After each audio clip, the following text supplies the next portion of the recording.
folks. Happy Wednesday, August the 11th, 2021. I got joining me, the personal finance dad, Dustin. Good evening. How are you? Good evening. Thanks for having me, Carlos.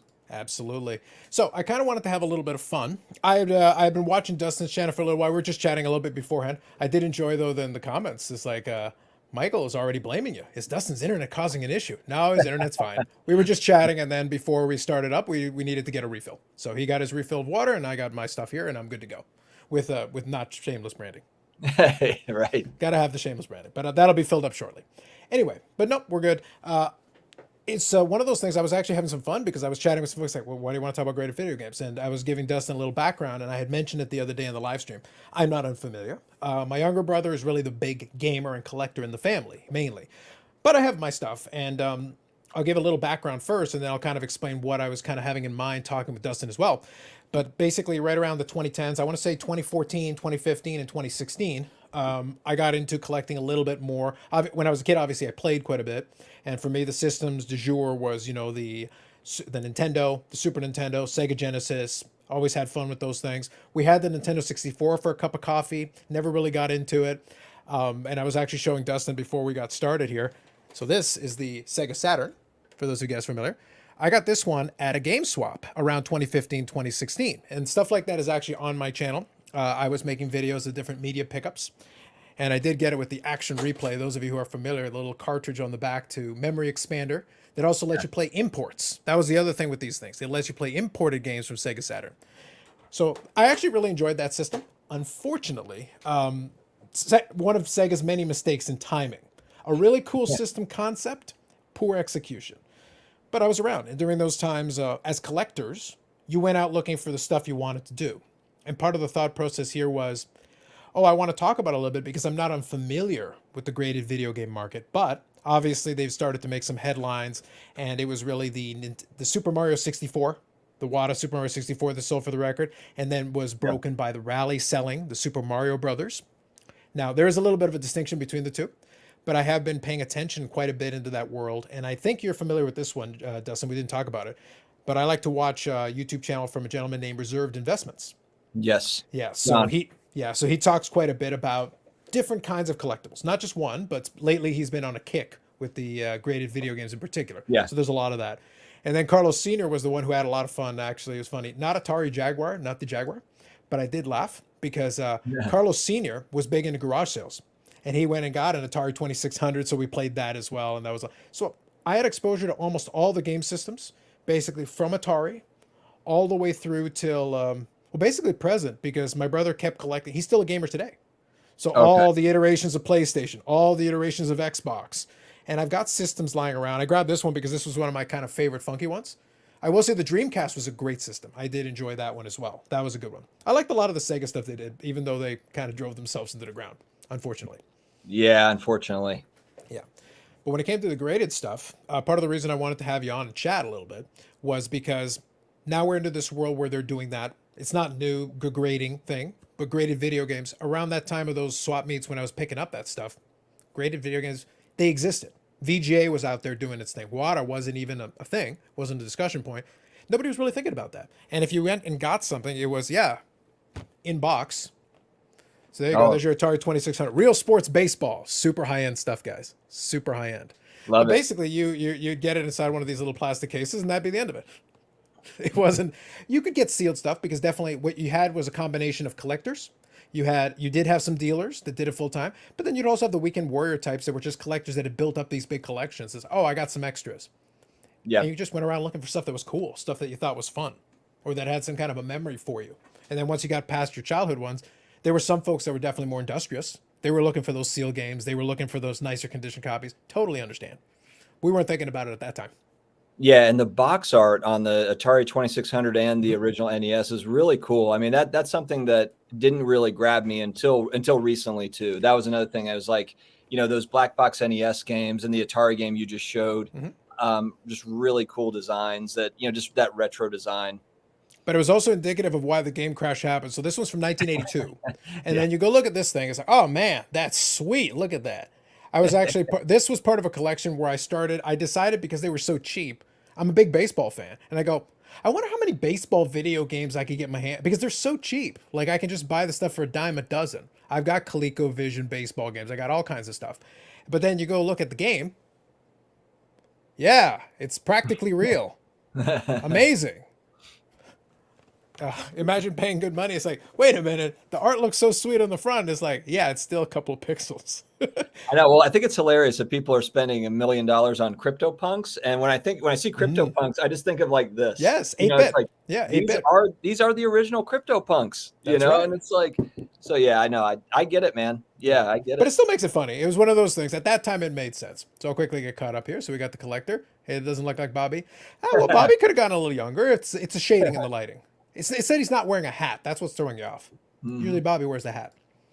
So love Dreamcast, Michael says. It's like NFL 2K. Yeah, absolutely. The Dreamcast was really good. Unfortunately, again, by that point, Sega basically had its lunch handed to it by the PlayStation a couple of times. It was just Oh yeah. bad timing. It was just like every time you did, you ran into another PlayStation.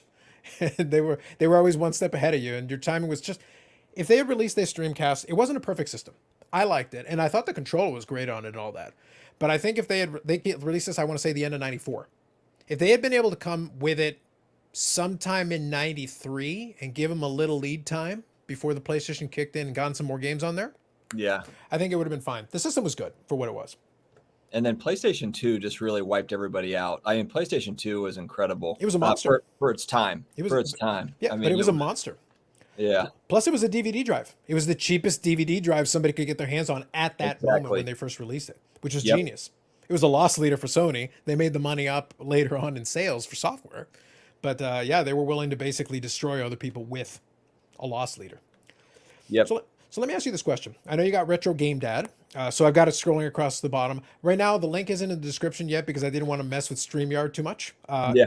YouTube's got its own thing. But after we're done, and by the time everything here is on replay, I'm going to add links to both of the channels. So you're going to have the Personal Finance Dad and Retro Game Dad. They'll both be included down there if you want to check it out as well. So what kind of got you first? What brought your attention? We talked a little bit about beforehand, but what brought your attention to the graded video game side of it as opposed to the video game side of it? A little bit. Yeah. So I had noticed them a couple of years ago on eBay because as you're searching for cards, sports cards on eBay, and you just happen upon these things. I happened upon graded video games. Just didn't take it very seriously, but not because I wasn't interested, but it was just kind of like that's interesting. It felt like there was a lot of things like that. Graded action figures with AFA and a few different things. I've also got graded starting lineups from my childhood. So it definitely kind of I knew it was out there. But then as I started to kind of dig in recently to it, and then I saw, well, first off, we had talked about also Collectors Universe buying WATA. For me, that gave it more, I guess, it made it more legit for me to where, WATA is a 3-year-old grading company. There could easily have been, in my mind, it was like, well, what's going to stop another grading company from coming in tomorrow and competing with these companies? What if there's 10 grading companies at the end of the year? But once they bought WATA, then it was like, in my mind, I thought, okay, this kind of solidifies them as a player, and it solidifies them as being kind of and then they also had, I guess, this deal with Heritage that I learned of. I started to kind of dig into that company a little bit more. I noticed that they had more nuance as far as, their the black box NES games. They've got a breakdown of all the different, the first print, second print, third print of the Super Mario Brothers, and they have just more detail there. So as I started to really kind of dig into that stuff, and then also again, like I'm a sucker for nostalgia. It's probably an Achilles heel for me to where it's like, oh, it's from the 80s. I think it's amazing, and I think that there's for me, number one, collectability is that first thing. Does it make me feel good when I look at it? Is it something that like strikes me as just a cool display piece? Like this stuff, like the black box NES stuff, I've got a handful of them over there. I've got 10-Yard Fight, and I've got Hogan's Alley and Duck Hunt. But like I'm in my office and I'm on a conference call. I have a bad call and I'm irritated. I just look over and I've got cool things around me. So I think collectability was number one as far as the graded video game piece. And then also just seeing that I think that there's a future with this. I think it's here to stay with some of these other things. Sports cards has been around forever, so that was never in question. But with a lot of these things, graded VHS, graded video games, there's a lot of things that are kind of burgeoning little markets out there where, we don't really know kind of what that's going to look like down the road. And I felt like with that acquisition, it just kind of made it a little bit more real for me. And then as far as, well, do you want me to stop there and do the channel second? We'll get to that in a second here for the channel, Okay. yeah. But I just wanted to get a little background of it, and I can kind of understand where you're coming from. Now there are going to be some caveats in there as well because it's Sure, one of sure. those things, yeah, for sure. That's why I mentioned a moment ago reserved investments and all that, and Yeah. I'll actually link you guys up. I wanted to make sure I had it with me, and this will be one of the and I'll get to the comments in a second as well. But this will be one of the links that I will leave for you after we finish up, so that I'll basically update the description to add a couple of these links in there for you guys, so you can check it out. I'll show it to you real quick, just so that if you want to look it up ahead of time. So this is a video that actually is from Get the Greg Games, where he interviews reserved investments. So have you seen this one, Dustin? I have. I haven't seen that whole interview, but I Yeah. did. I did catch it, and I follow Greg. Mhm. Get the Greg Games as well. I like his channel. Yeah, absolutely. So what they happen is they have a discussion that's just a little over an hour, talking about this exact thing, the state of the graded video game market. So it's something that I watched the thing in its entirety. I will leave the link in the description for those of you that might be. I know it's an hour, but if you have a little time to kill in between, you're just listening to them talking anyway. I would say if you have any interest in this subject, there are a lot of those concerns brought up. We're going to bring them up here as well a little bit, but it gives you another perspective from somebody. So when it comes to reserved investment, Sean, in that channel, he's got an antiques background. He's got a general collectibles background, and he's got also an economics background from his schooling and things like that. So he brings that perspective into it. That's just another aspect of it. You don't have to listen to everything he says, but you can at least take it as part of the information you're drawing in. And they do make some interesting points. So quickly, I'll grab a couple of the comments here. So good evening, Yannick. Good evening, Andy. So Ryan here says, the artwork for Atari was made for sales. Is there any original artwork out there by Atari for sale? That would be interesting. That would be another angle. That'd be a little bit of a twist on the collectability on some of the, because the art really was spectacular on some of those games. It was good for selling. It helped you sell the game for sure. Good evening, Steve. Absolutely. I like this question. Stove Collector asks, what's the 52 manual of video games? Lord knows. It's a good question. Well, I think it's hilarious that like vintage, it's like the pre-war video games is like what we grew up with. Like in 50 years when assuming this is, people are still into this, if they are, they're going to look back at this time and be like, oh, you have that stuff? Like that's the old stuff. That's the beginnings or whatever. I think that's kind of funny when we think about vintage sports cards. It's like, generations back. With video games, it's our generation. We grew up with that. It's going to be funny though. Then what do you consider Pong? Like the Right. hand, like the standalone Pong units that you could connect to TV, where it's literally just Pong. That's all. Yeah. Because those weren't obviously commercial video games the same way. It makes it kind of, and then you also had that entire genre, and it's beyond the scope of this conversation, but you got that entire genre of big box PC games, because that's a whole generation of people that played those games, and for a long time, the games were better, but Yep. they're more niche. Like it's basically it's a niche inside a niche. Yeah. So much nuance. So is the 52 manual would be tricky, not only because you're trying to take the 52 part, then what's the manual? I laugh because Sports Card TV here says the ET. That would be an infamy. An infamy. That is, I don't know what that would be the comparable in that era, but it was definitely notorious. If nothing else, it is a notorious game. But that's a really good question. Maybe we percolate on that one a little bit, Stove. So Ziggy here comes in. Good evening. Triggerfinger says, hey, that guy isn't Daps, man. I don't know, man. If he puts the hat on backwards, tough to say. So New York Yankee Fan 7 says, I unloaded a significant amount of sealed video game collection during COVID. Well, yeah, now you're probably, just now, obviously, in this current climate, it would be very interesting to see with some of those. But we'll talk about how maybe you won't feel so bad down the road for some of the stuff. That's what's going to make it interesting. There are some nuances there. It's not a cut and dry everything across the board. So Sugarfinger says, would you trade a Galaga, a Pitfall, and 3 Donkey Kongs for a Pong and RBI baseball? Ooh, bold. I like it. Hey, listen, you're talking right up my alley. I got almost every Nintendo version of some of those games. Bases Loaded was the favorite. All of them are garbage. All of them. Well, actually, the game was fun, to be honest. I really liked RBI baseball. I really liked that game. Those are good. Bases Loaded, I liked. They're all cheap as dirt. All of them, almost no matter what format. Although Bases Loaded 4 is a little tougher to come by. I think you can still get probably like $30 or $40 even just for the cart. So that tells you that it was actually, because it was a late series Nintendo. They really weren't selling a ton of those. Now, if you probably have the full set, I would think you would actually get a couple bucks out of it. Interesting enough, even a couple of sports games can have some value. Sometimes. But absolutely. Appreciate the comments, guys. So you did start up Retro Game Dad. Do you want to talk a little bit about because originally Personal Finance Dad covered a lot of ground.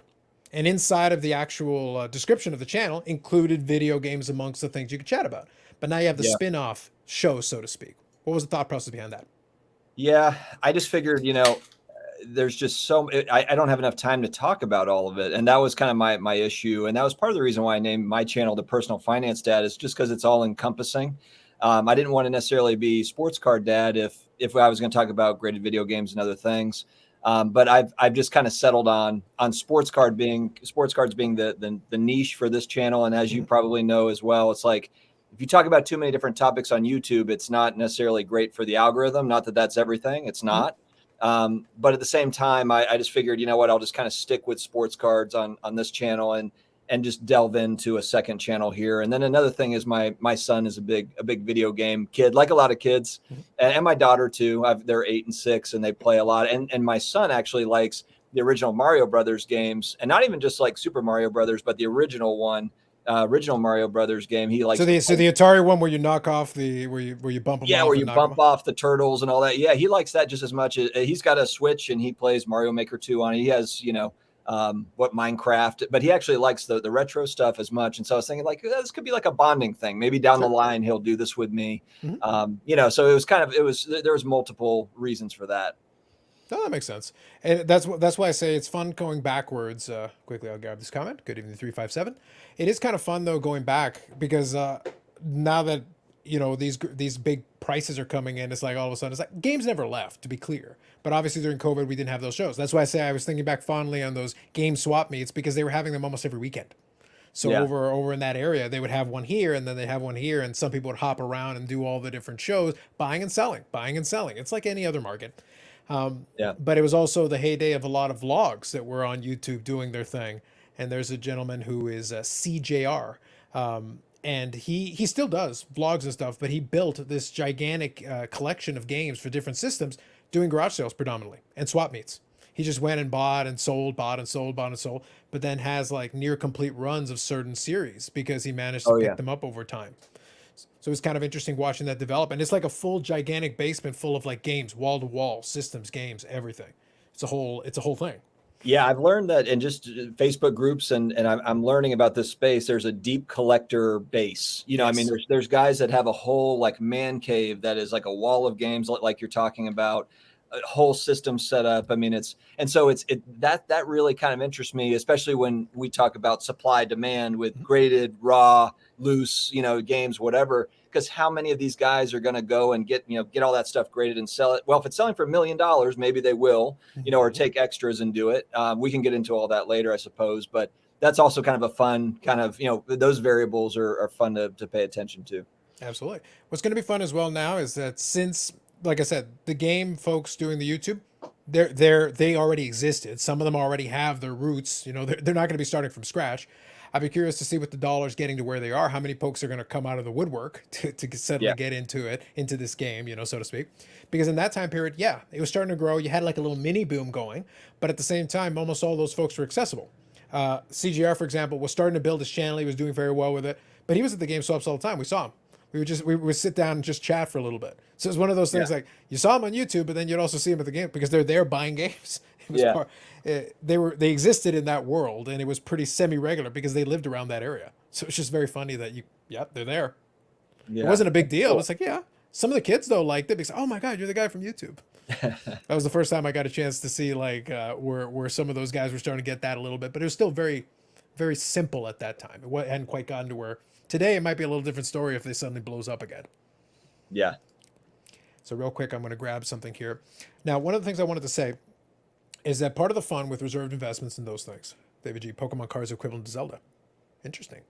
I could see some elements of that. One of the things that I thought was interesting though, and I'll actually bring up the thing from Rally, and I want to make a little distinction because this is the new record holder. This is the Super Mario Brothers. And the reason why I say there's a little bit of a distinction, why I think the whole thing is fascinating. So real quick here, I'll put up that's the Instagram post where they were celebrating the big sale. And it is a WATA 9.8, which is right at the top of their scale. I think they do have a 10, but 9.8 is basically right at the very tippy top of that scale. It's a little bit of a different scale, but it's their way of doing it. And I'll talk about the holder and stuff like that in a second because you have some of those, so we can speak to that. But what I thought was very interesting is that you think on the surface, well, yeah, black box games, but they were the launch games, all that. But you can at least have some nuance because not all the black box games are created equal. There were multiple variations of this. So you can have some tougher variants where you can you can sort of, it's actually easier for me to justify this than it was the $1.5 million Super Mario 64. Agreed. Because that was a launch title, yes, but there were cases of that. I know for a fact that there are people who probably are sitting on pallets of sealed ones that is like, wait, really? How many can I send you in?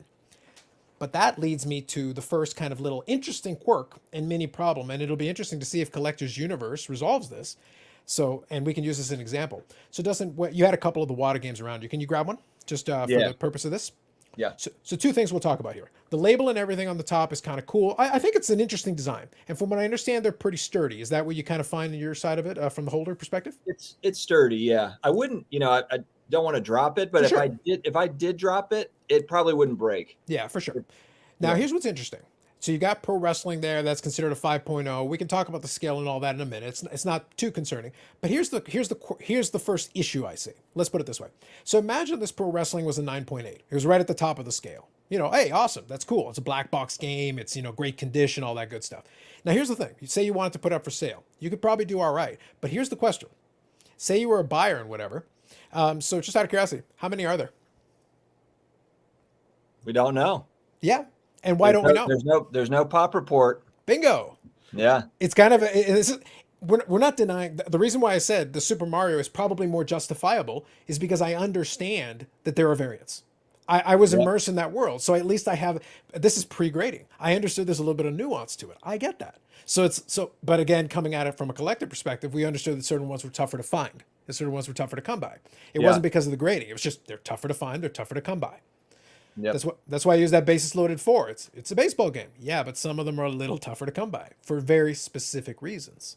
So one thing I want to throw something in. So I saw an interview with the guy. Is it Dez or the guy that owns WATA? He's a young guy. He's like 30, maybe. I don't know. Well, I know Josh interviewed him. Is that the one you're referring to? It might have been that interview. Actually, It might have been that interview. And I think that the one thing I drew from that was interesting because they did address it, or maybe it was a different interview. Sure. But the one thing that he said, now granted, these numbers could very well change with the huge influx of people sending in games to grade, but he made a statement that was something kind of to the effect of, I don't necessarily want to release a pop report. He actually used the reverse as like an argument of like, I don't want to put out a pop report on this game. Let's just say, this pro wrestling game, and it shows 32 on the pop report.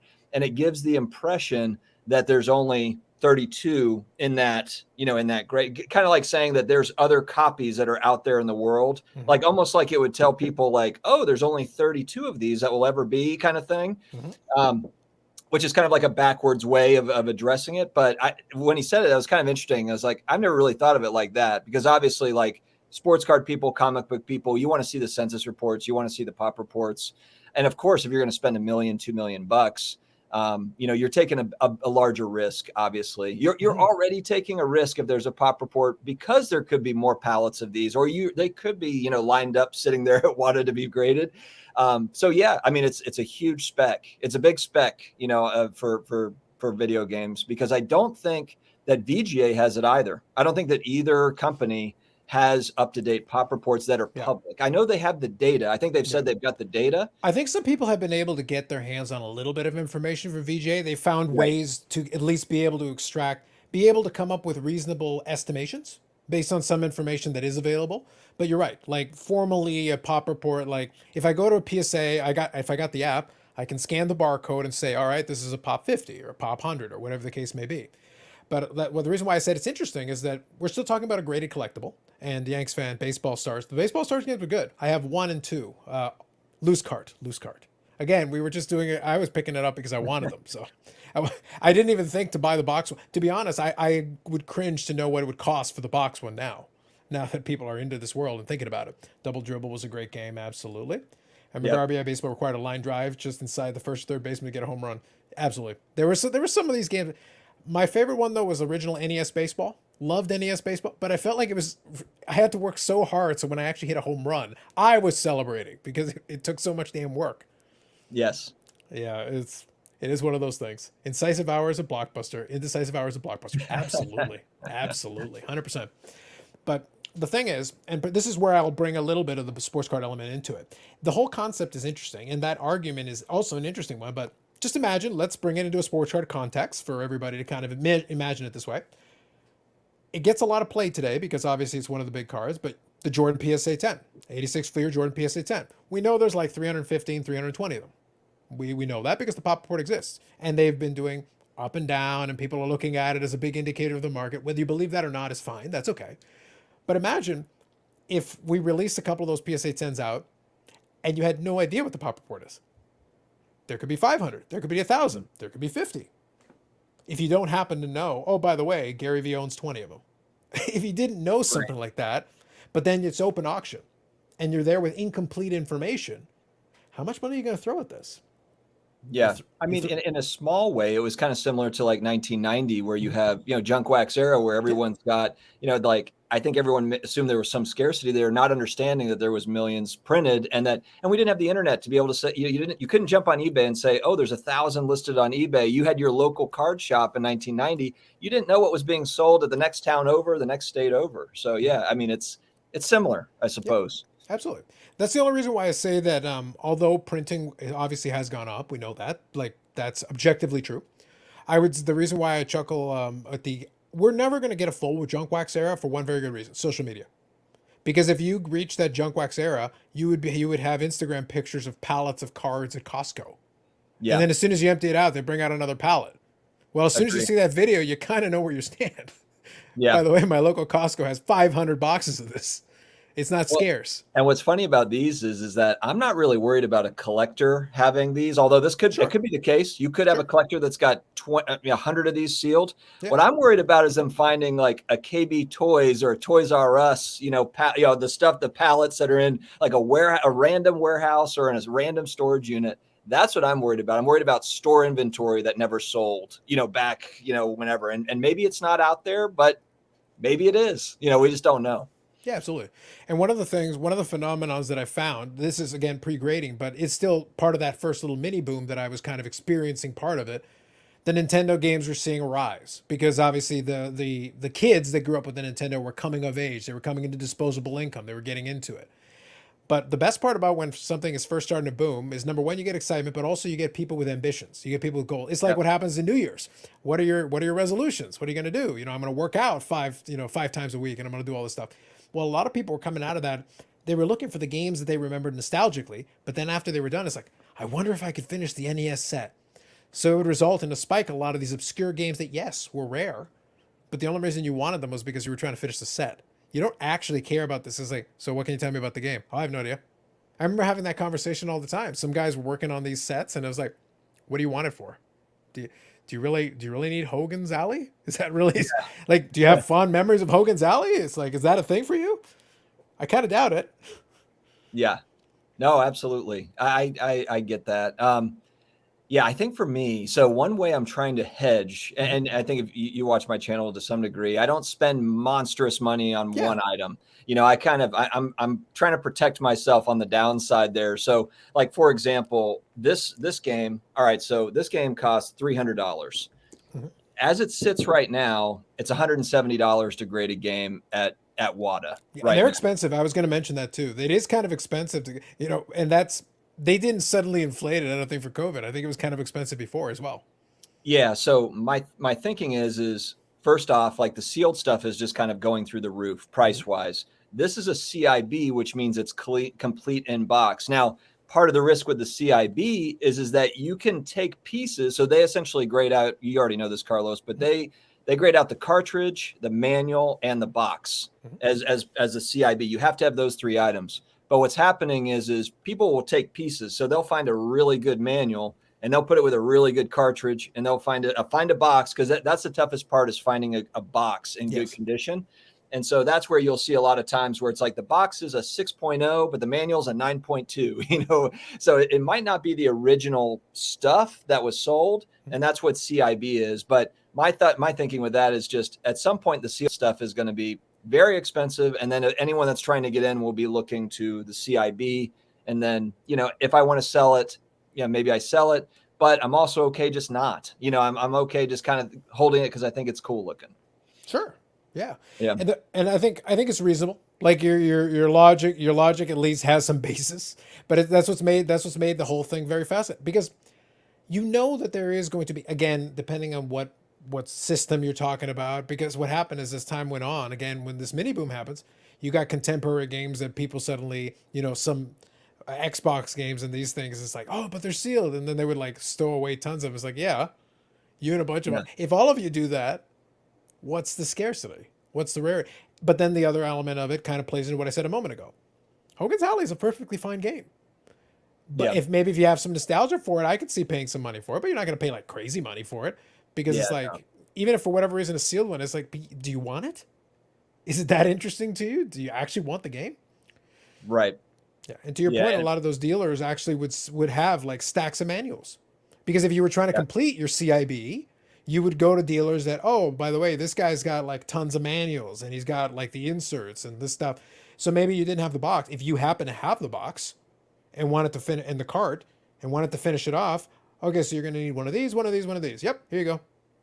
And you Well, can buy it they've as a smartened package. up now. They've smartened up now on eBay. Like Yes, of course. a manual's, a manual for that game that's in great condition is $100 or $150 just for the manual. Like they're not giving those away. So, but that tells me if the market's smartening up to those prices, then for $300, it's kind of like, my down risk is not tremendous. And honestly, if they go down to 100, I'd probably buy a couple more, because I think it's good value.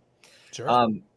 Oh, what was I going to say on the back of that? Oh yeah. One thing that Sean always talks about reserved investments is modern. And this is where we can also talk about kind of modern sports cards too, is he's like, you guys are nuts for holding essentially kind of the modern video games long-term. He does kind of short-term plays with those. And basically what that means is people are buying $60 Nintendo Switch game, sending it off to WATA to get graded. It gets a 9.8 or something because it's it's a new game. Essentially it came out last year or whatever, and then reselling it on the secondary market. And basically his knock on that is just that, they printed a zillion of them. People are aware of it now. It's in a similar vein to what we see with sports cards or comic book variant covers or those sorts of things. So I think that's kind of a fun contrast too. And I'm not in any of the modern video game stuff. I'm just focused on the vintage. I love it. The 80s is vintage. I'm focused on the vintage. On sports cards, I still refuse to acknowledge that idea, Dustin.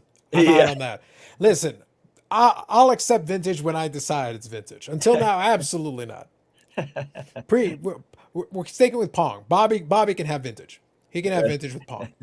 But no, it's fair point. So I'll quickly read this one here. The WATA slab is hideous because even in this genre, here's the thing. I laugh because some folks complain about the whole thing. It's like, why do you care about the slab?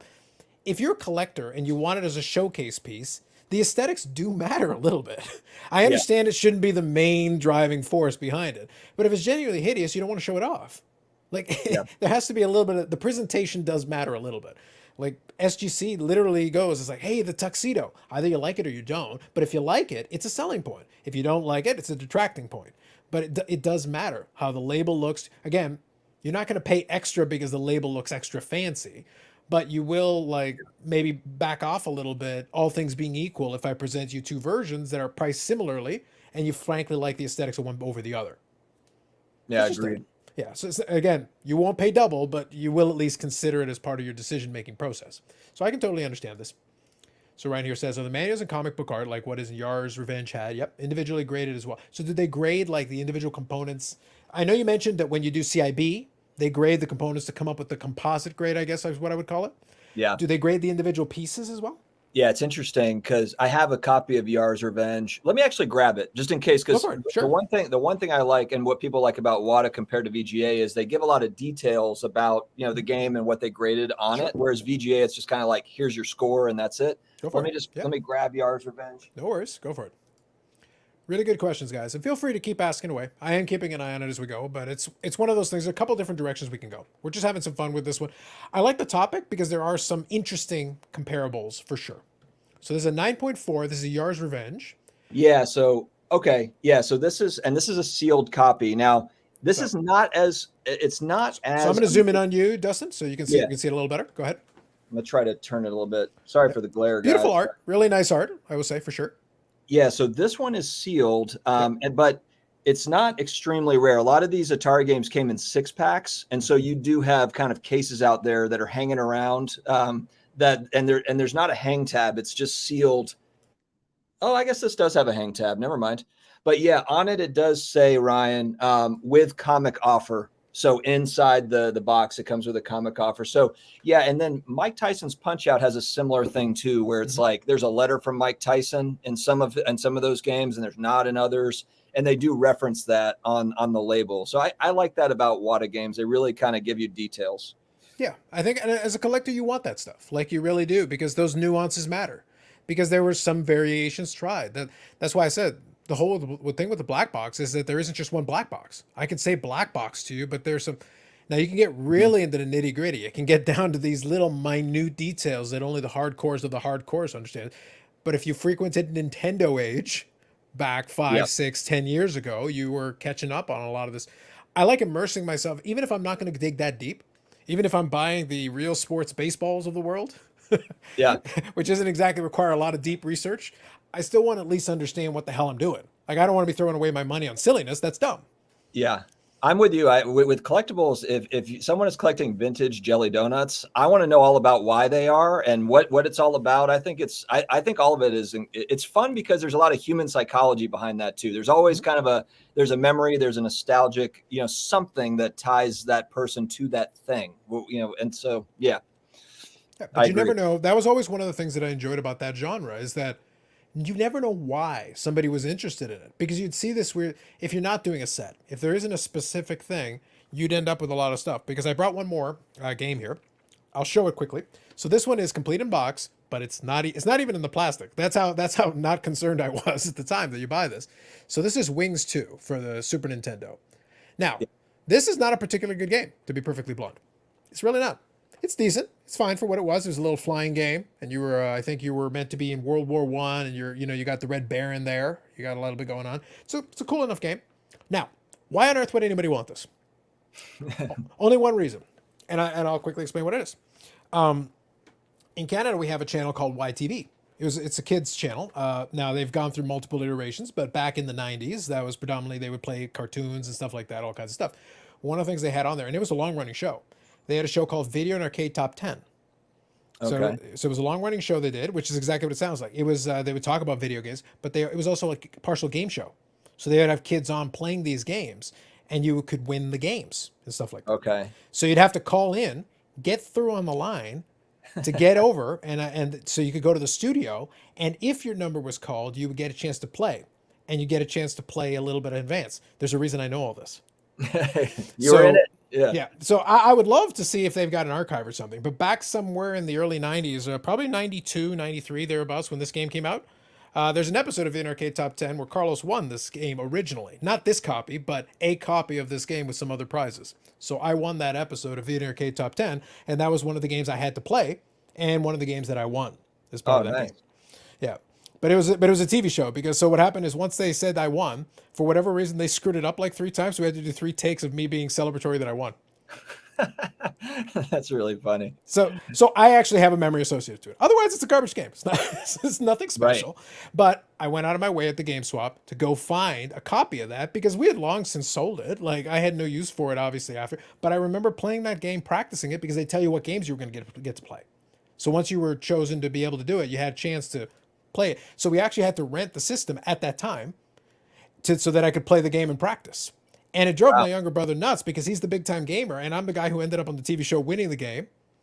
And then when we did the Blockbuster World Championships, which I think was 93 and 94 or something, somewhere thereabouts, I always got higher than him in the store. And it drove him nuts. It drove him absolutely ballistic. It was hilarious. That is awesome. Good memories. Good memories. And don't think I didn't lord it over him. It's like, aren't you the video game guy? I'm the guy who goes and plays sports. I only show up to play games once in a blue moon, and I beat you at everything you do. Thank God the video stores used to give you the ability to rent games, because there were so many bad Nintendo games to where, as a kid, I was like, ooh, I want to buy this. And it was, $30 game or something. But I would go to Video 98 was our store. We'd go there for $2. I could try it out for 2 days or whatever, and then realize, okay, either I beat the game, or I'm not very good at this game, or the game's just not very good. My parents were smart in that way. Like, let's just rent it first and see how you like it. But that was brilliant. And not only that, my first exposure to the Sega Saturn was we rented the Saturn. Yeah, I remember that. Because at the time, it was like $600. And this is 1994, 1995. It's like, that's a fortune. Oh my God. Like, what? Now today you go, the PlayStation 5 is $500. Oh yeah, sure. But back in 1994, it's like, wait, how much is it? Do we get it like on an installment plan? Like, what the hell are we doing here?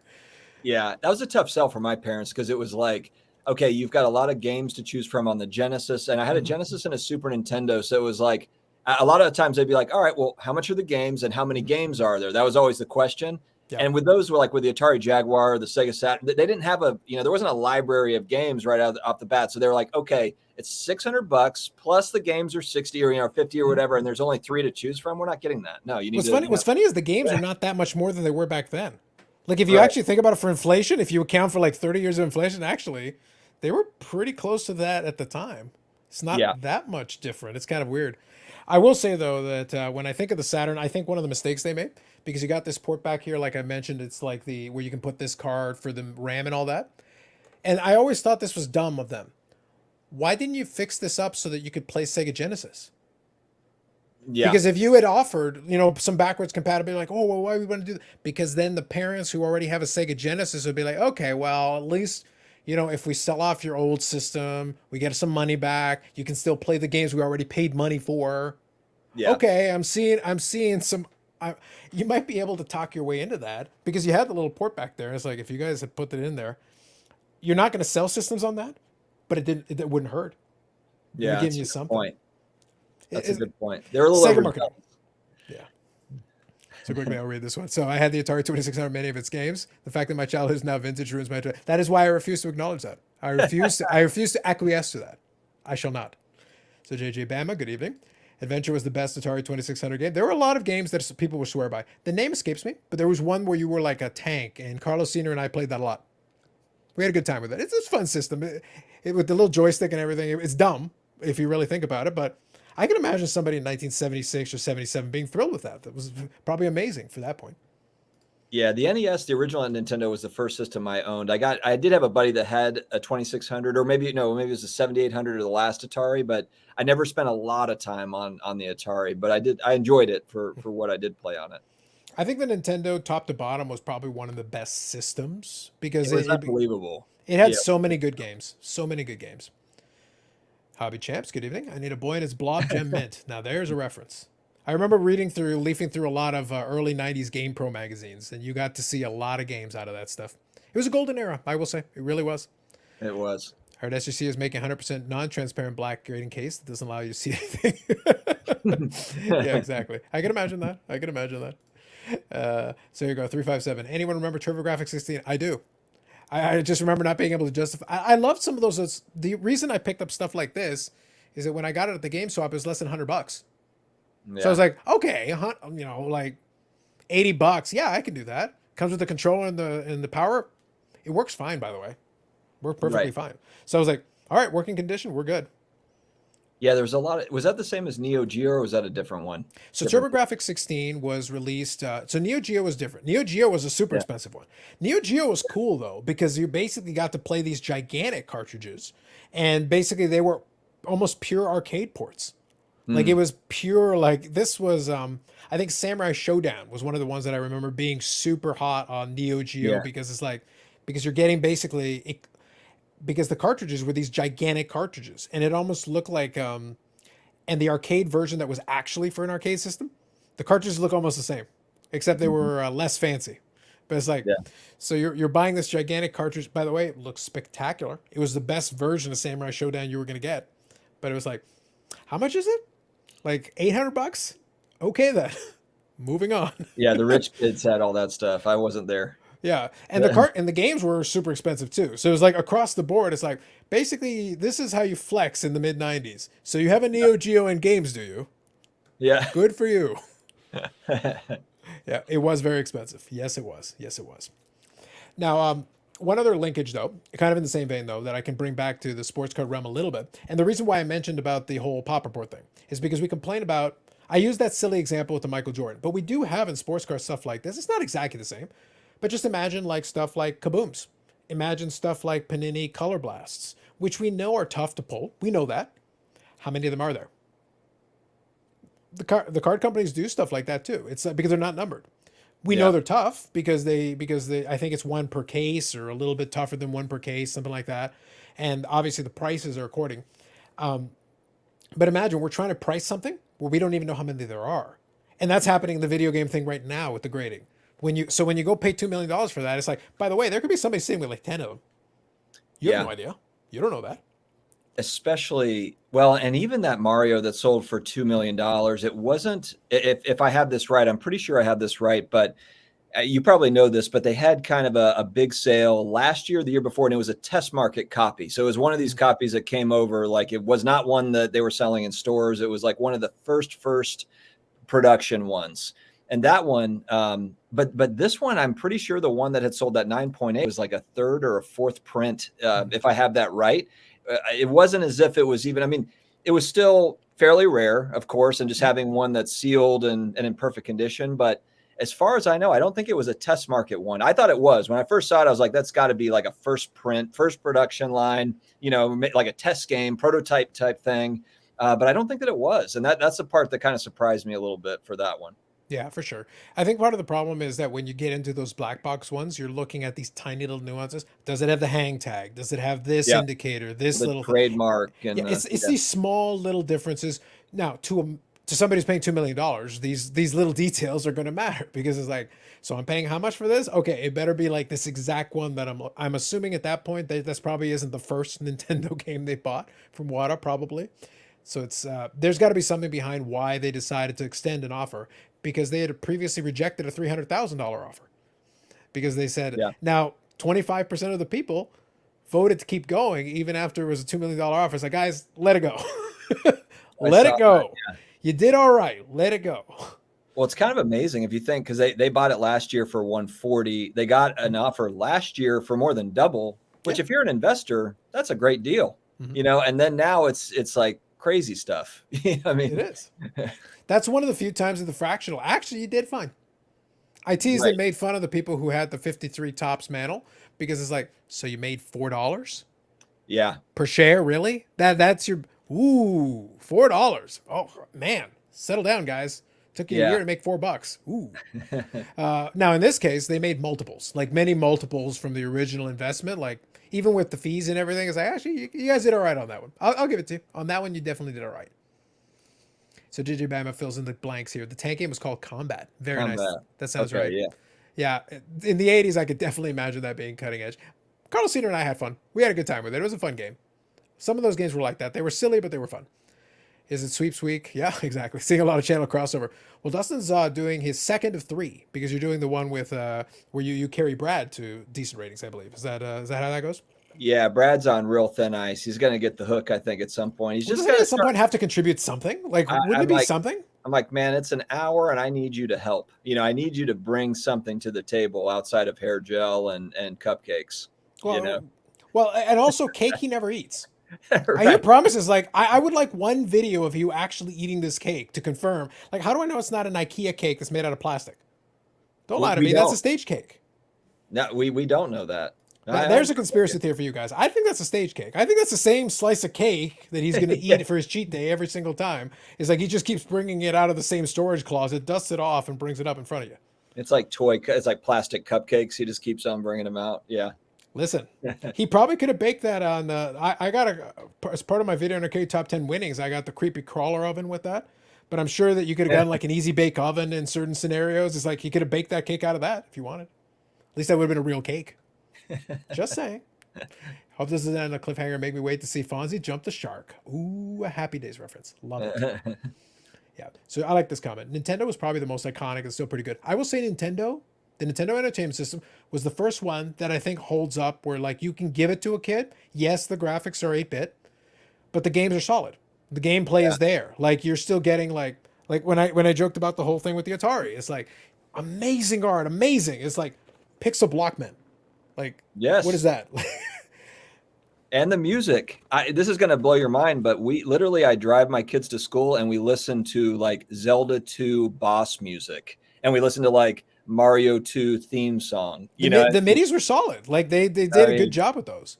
It's crazy, and he'll just sit back there bobbing, and he loves it. And my daughter's like, whatever, but still, it's just funny. It's still good. They did a good job. They did a good job orchestrating a lot of the music in those games at that time. Because at least at that point they had the MIDIs. They weren't just using beeps and boops as part of their Yeah. build. They could actually have something resembling music. So Paperboy has to be the most unrealistic video game ever. I love the damn video game, but I quit my paper after 6 months as it wasn't nearly as fun. Yeah. Devastating. Such a hard game. It was. That's true. We'll touch on that in a minute because we can talk some old school Nintendo. Trust me, we can definitely have that conversation. There's no doubt in that. So quickly here, I love Galaga. That was a great game. I don't know why, but that game had me sucked in. Yeah, absolutely. Mongolian Blades of Steel is in the Hall of Fame. Fair. Blades Fair of enough, Steel, great game. Absolutely. But it was funny because once you get into those systems, at that point you knew it was a crossover. You knew it was obviously getting big. Things were ramping back up. That was after the video game crash. Nintendo managed to rebuild, the reputation. And then once Sega got in there and was able to get... The Master System actually wasn't bad. But going back to what I said earlier about the whole thing with the Saturn, when they did the Sega Genesis, you could get an adapter to play Master System games so you didn't lose out. So you could actually still use those games. So for us, it was like a twofer. We never had the Master System originally, but we got the Sega Genesis, we got the adapter, and all of a sudden this other library of games was available. I remember the first time I saw Sega Genesis. That's like one of those moments as a kid. I remember exactly that. I can picture it. I was in a Sam's Club, and they had it up on, a rear projection TV back then, like on a big screen with it playing. And I just remember the speed of it, because you're used to playing Mario, and Mario was groundbreaking for its time, Super Mario Brothers. But the thing that was just wild about Genesis was how fast everything moved, how fast he rolled across the screen. And I remember that to this day. That first time I saw it, I was just like, what? And my parents were like, we're not buying that, but I was just like, that is incredible. Exactly. But it was always because depending on which system was your favorite, Nintendo was definitely up there. I love the Genesis. I like the Streets of Rage series. Love those. Yes. Mortal Kombat on Genesis was awesome. It was a good time. I did get to play it in the arcade a little bit, and it's obviously one of probably the best version is the arcade version because it was full. Like you've got an arcade cabinet, you've got all the RAM you need to make it properly run. But the Genesis version was strong. It was good. It was a good game, and I still kind of playing off what you did, not the Nintendo games, but I have on one of my old iPods copies of the Road Rash music. Yeah. So like Road Rash had a lot of like really good, because you were riding around, you got so acclimated to it. I would listen to it. I was like, oh man, jeez, I must have played that game too damn much if I'm listening to this stuff. What the hell? I don't know if you watched this too. There's a bunch of games I couldn't beat, like Ghosts and Goblins. It was the hardest game I ever played. Well, I shouldn't say the hardest because there were so many hard ones, but I actually sat there with my son probably like one afternoon, and we just watched playthroughs of these games where the guy like literally spends 4 hours and I'm like watching the game like, how on earth does this, like, how is this even possible? Literally like runs through the game without like loses like one life or something. I'm just like, and then it had to go all the way back through because with Ghosts and Goblins, you have to beat it twice, to actually beat the game. You have to go all the way up, and I think it's Satan actually is the boss. And then you have to go back through and do it all again. I'm like, how is this possible? This guy did this. But so, yeah, I spent a lot of time watching YouTube, Nintendo, playthroughs to see how games ended. Well, that was the thing. So you had the playthroughs, but I also remember there were like, there were series, and this predates like YouTube, but you would have series where somebody would, I remember there being like videos that talked about tips of some of these games, and they would give you tips on how to get through these different sections and segments and be like, and this is how you beat this boss, and this is how you do this, and here's some tips about, because Ninja Gaiden was really tough for me. Like because there was a lot going. Great game, phenomenal game, but it's like, Jesus, really, good Lord. Yeah, get caught up in certain sections. Again, I was never the best at games, and I will not pretend that I was, but I enjoyed them for what they were, and the ones that I really liked, I tried to play as much as I could. It was fun. So quickly, I'll get caught up on the comments here. There's some good ones here. So here, the Nintendo games hold up, but the cartridge had it. Yeah, I would say though now as an adult, I'm like, this controller's not going to work. Oh no, just no. Ergonomically incorrect. As a kid, it's perfectly fine, but right now, this ain't gonna happen, guys. So quickly here, Trigger's having a little bit of fun. Why is Miss Pac-Man better than Pac-Man? But the WNBA just sucks compared to the NBA. I'll leave that to you. You, the viewers, decide. So Jordan, Sports Card Analytics, good evening. Just jumped on talking video games. I could get used to this. When the timing is right, I am not morally opposed. Much like Dustin, I will not make the game thing, but I can go back. Like I said, I immerse myself in that world. So I'm not unfamiliar. I'm like, no, let's talk about that. Sure. Yeah, why not? Excite Bike. Many Ninjas is my younger brother, aforementioned. Copies of Road Rash. I have copies of Road Rash. Yes, we know. Thank you. Yeah, he's still got a stack of games. Like he's got good stuff because he used to send Carlos Sr. out on expeditions to the thrift stores. And they had some scores. They had some scores for a while. Remember, this is years ago now. I bet. They had some scores. He was able, I think, maybe you can correct me on this one. So this is my younger brother. You can correct me on this one. I feel like it was there was a copy of what's it called? The series was later was Mother. It was you guys will probably be able to Google it quickly and see, but there was an RPG that was very expensive. And he was able to find a box copy at the thrift store. Was it like Final Fantasy? No, it wasn't Final Fantasy. It was the Mother series. But the Mother series is what they called it like in Japan. But here they went by a different name. One second here, Mother series, Super Nintendo. What was it called? Earthbound. Earthbound. Yeah. So but it was Mother in the other regions. So here we go. And I got the answer there. So I'll quickly scroll down. So who remembers to say Sega? Yeah. The commercials were good too, by the way. I love when we actually have video game commercials. Yeah. Do you remember Crash Bandicoot though being a jerk to Mario? That was awesome. I enjoyed that.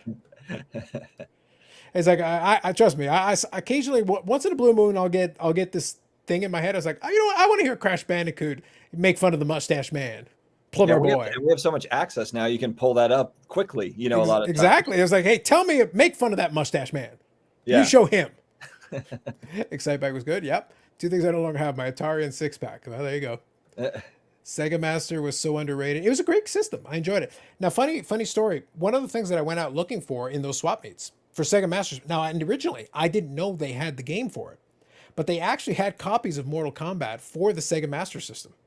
Oh, I didn't know 1 and 2, and it was like, now here's the thing: the Sega Game Gear is basically a Master System.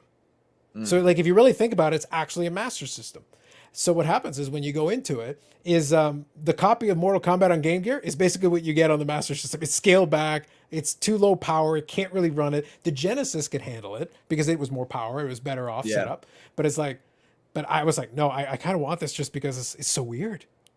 So that would be a situation like, all right, give me the WATA Sega Master System Mortal Kombat. That's what I want. It's so strange. Yeah, I didn't know that was on there. And it's funny too, a lot of the I kind of thought getting into the space that like Super Nintendo and Sega Genesis would be too new of a, I was thinking like I could see where like the Atari, the Nintendo stuff is probably fairly rare. But I mean, there's the Super Nintendo and the Sega Genesis stuff. If it's sealed, it is serious bucks. And even if even the CIB and high grades is serious money right now. And it's got to be tied to the nostalgia part of it as well, just for those systems. Oh, exactly. Up, down, down, left, right, B, A, select, start. Yes, correct. I think that was the blood code for Mortal Kombat, if memory serves me. It's been a long time, but I think that's now too, I haven't been following Mortal Kombat until recently. I saw now they've got like, instead of fatalities, you can do friendships and all these other things. That they pretty much had that by Mortal Kombat, I want to say 2. Oh, did they have that in 2? Yeah, they started or 3. It was 2 or 3. They started it pretty early, that piece. Because it was like, okay, so how many fatalities we got? Can we come up with more? Now later on, I will say in the newer iterations, like the newer Mortal Kombats, they've gotten pretty creative, but again, we've got 3D graphics. And it was like, it had a quaintness. I love playing Sub-Zero in the original Mortal Kombat. It's like, look, let me just have my rip the guy's head off and hold the spine up. That's all I want. Right. That's all I ask from you. That's it. Easy. Yeah, I got caught up on YouTube watching Bruce Lee on Mortal Kombat. It was like, 20-minute Bruce Lee. I'm like, how many characters do they have now? They've got like all these characters that they've added in. Well, exactly. Well, now in the modern day, you'll have DLCs and stuff like that. It's like, look, I respect it. I still would probably go back to the original because it was fun. So I've been collecting Jelly Doughs for decades and have that wasteland to prove it. Fair enough. So here it is, Keller Fact. Earthbound in box, $7 at the thrift store. Wow. It cost a little bit more than that at the time. Carlos Sr. for the win. He was out there looking for it. And remember layaway at Walmart? Yep. I've blown more Nintendo cartridges the past 20 years. That was always a problem. The damn thing. You have to be there to understand. The kids will never understand. Oh, and even just before that, floppy disks. We had a Commodore 64, and it was always, blowing into the system, blowing into the floppy. I think my dad thought I was crazy, trying to figure out how to play these games. But yeah, the kids won't get it. Yep. Well, it's funny because my first computer was a Tandy in '89, so I've had a computer for a long time. So it's one of those things where when I used to do work in IT and I used to talk to some of the older guys, the 50s and 60s year old guys, I would talk to them about the the Tandy and also the TRS 80, and they'd be saying like, "Why do you know about the TRS 80?" I said, "Well, I had a TRS 80. Carlos Senior found one at a garage sale, and I screwed around with it. That was part of the way I had fun. I was playing around with these computers at that time, so I knew all that stuff. DOS all the way through the iteration, pre-Windows, then Windows, all the iterations of Windows. That's just how you do it. Wow. You don't have to be old to understand, but you have to experience. I actually had to play with the TRS 80 to understand the TRS 80 and try playing games off of the cassette deck. When you do that, then you know. Miss Kmart, Bioware is curiously good to find stuff too. Yeah, absolutely. Love the nostalgia discussion. Had a ColecoVision with an adapter you could play Atari's game on. Nice, nice. Oh, nice. Well done. I love the conversations. You guys keep it up. Had the ColecoVision 2, ColecoVision with adapter for Atari games. Yes, that's right. That was a weird era. It's like you can have a ColecoVision with Atari with adapter for Atari games. Try having an Xbox with an adapter for PlayStation. Nope. I've got a sealed Donkey Kong for ColecoVision, and that was a little bit before my time. I never played it, but I just thought, man, and of course, like, coming into this space.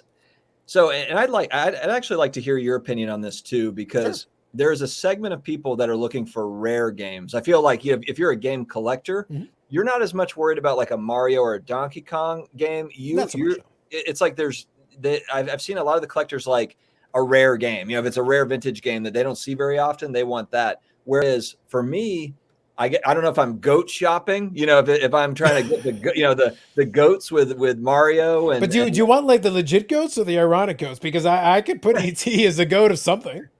It's true though. It's infamous. It's infamous. Yeah, it's kind of like and I've been doing that first. So first I've been doing like the black box 30. I've been collecting those, and then if it's Mario. But do you have the Duck Hunt? I have Duck Hunt over here. Okay, yeah. okay. Because that would be. I'll be honest. I don't really care for most of the black box. Although baseball, I think is one of the black box, right?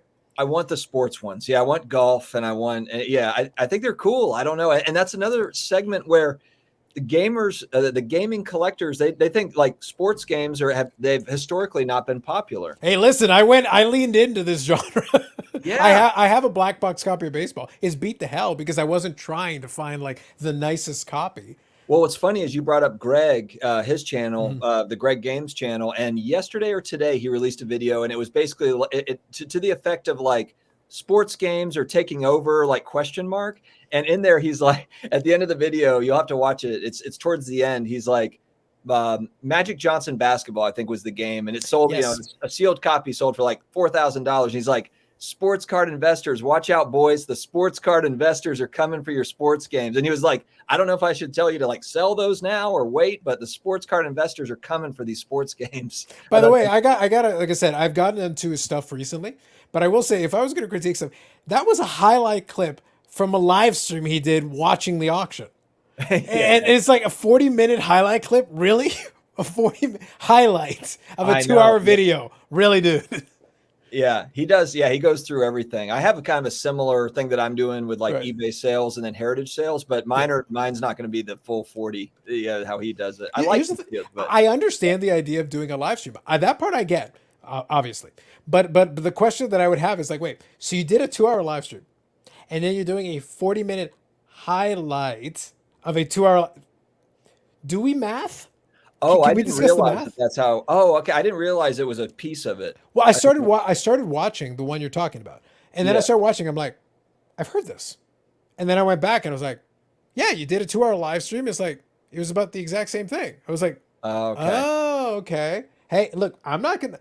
Of all people, I can't knock it, and you're not gonna knock additional content on the channel. No. So it's like we're not gonna question it, but I'm saying that's not a highlight, sir. Yeah. On my 5 and 6 hour live streams, if I do a 45-minute supercut, that's a highlight. Yeah. That's different. That's completely different. I get the idea, though. I get it. I just chuckled. I was like, okay, I already heard this. But I agree that I think certain games where it's a certain athlete or something could have some additional, and this is not hashtag invest advice. I'm not giving invest advice, especially not in a video game market where I'm not involved. Like I said, I understand it. I've been involved in it in the past. I'm not in the current. I have no knowledge in the current situation. But it wouldn't shock me if somebody's a big fan of one of the games that I enjoyed that I went back to go get was it was one of the Sega Genesis games, and it was a non-licensed game. I think it was like Pat Riley basketball or something. Just because I Okay. remember playing Pat Riley basketball. But if you're a Yeah. fan of the Lakers or the Knicks and Pat Riley, well, that's a game of him. Mike Tyson Punch Out. If you're a fan of Mike Tyson, that's Yep. a game of him. It's at least, Ken Griffey Jr. winning run. If you're a fan of Ken Griffey Jr., Right. that's a game of him. Jordan versus Bird. And the NBA playoffs, yeah, exactly. You could, Yep. well, Jordan versus Bird was one, but then they also had the, Bulls versus whatever in the NBA playoffs. Lakers. Yeah, Lakers. They had a series of them. Yeah. But it was just funny. I was like, okay, cool. Altered Beast, I like the reference. Commodore VIC 20 and 64, yes.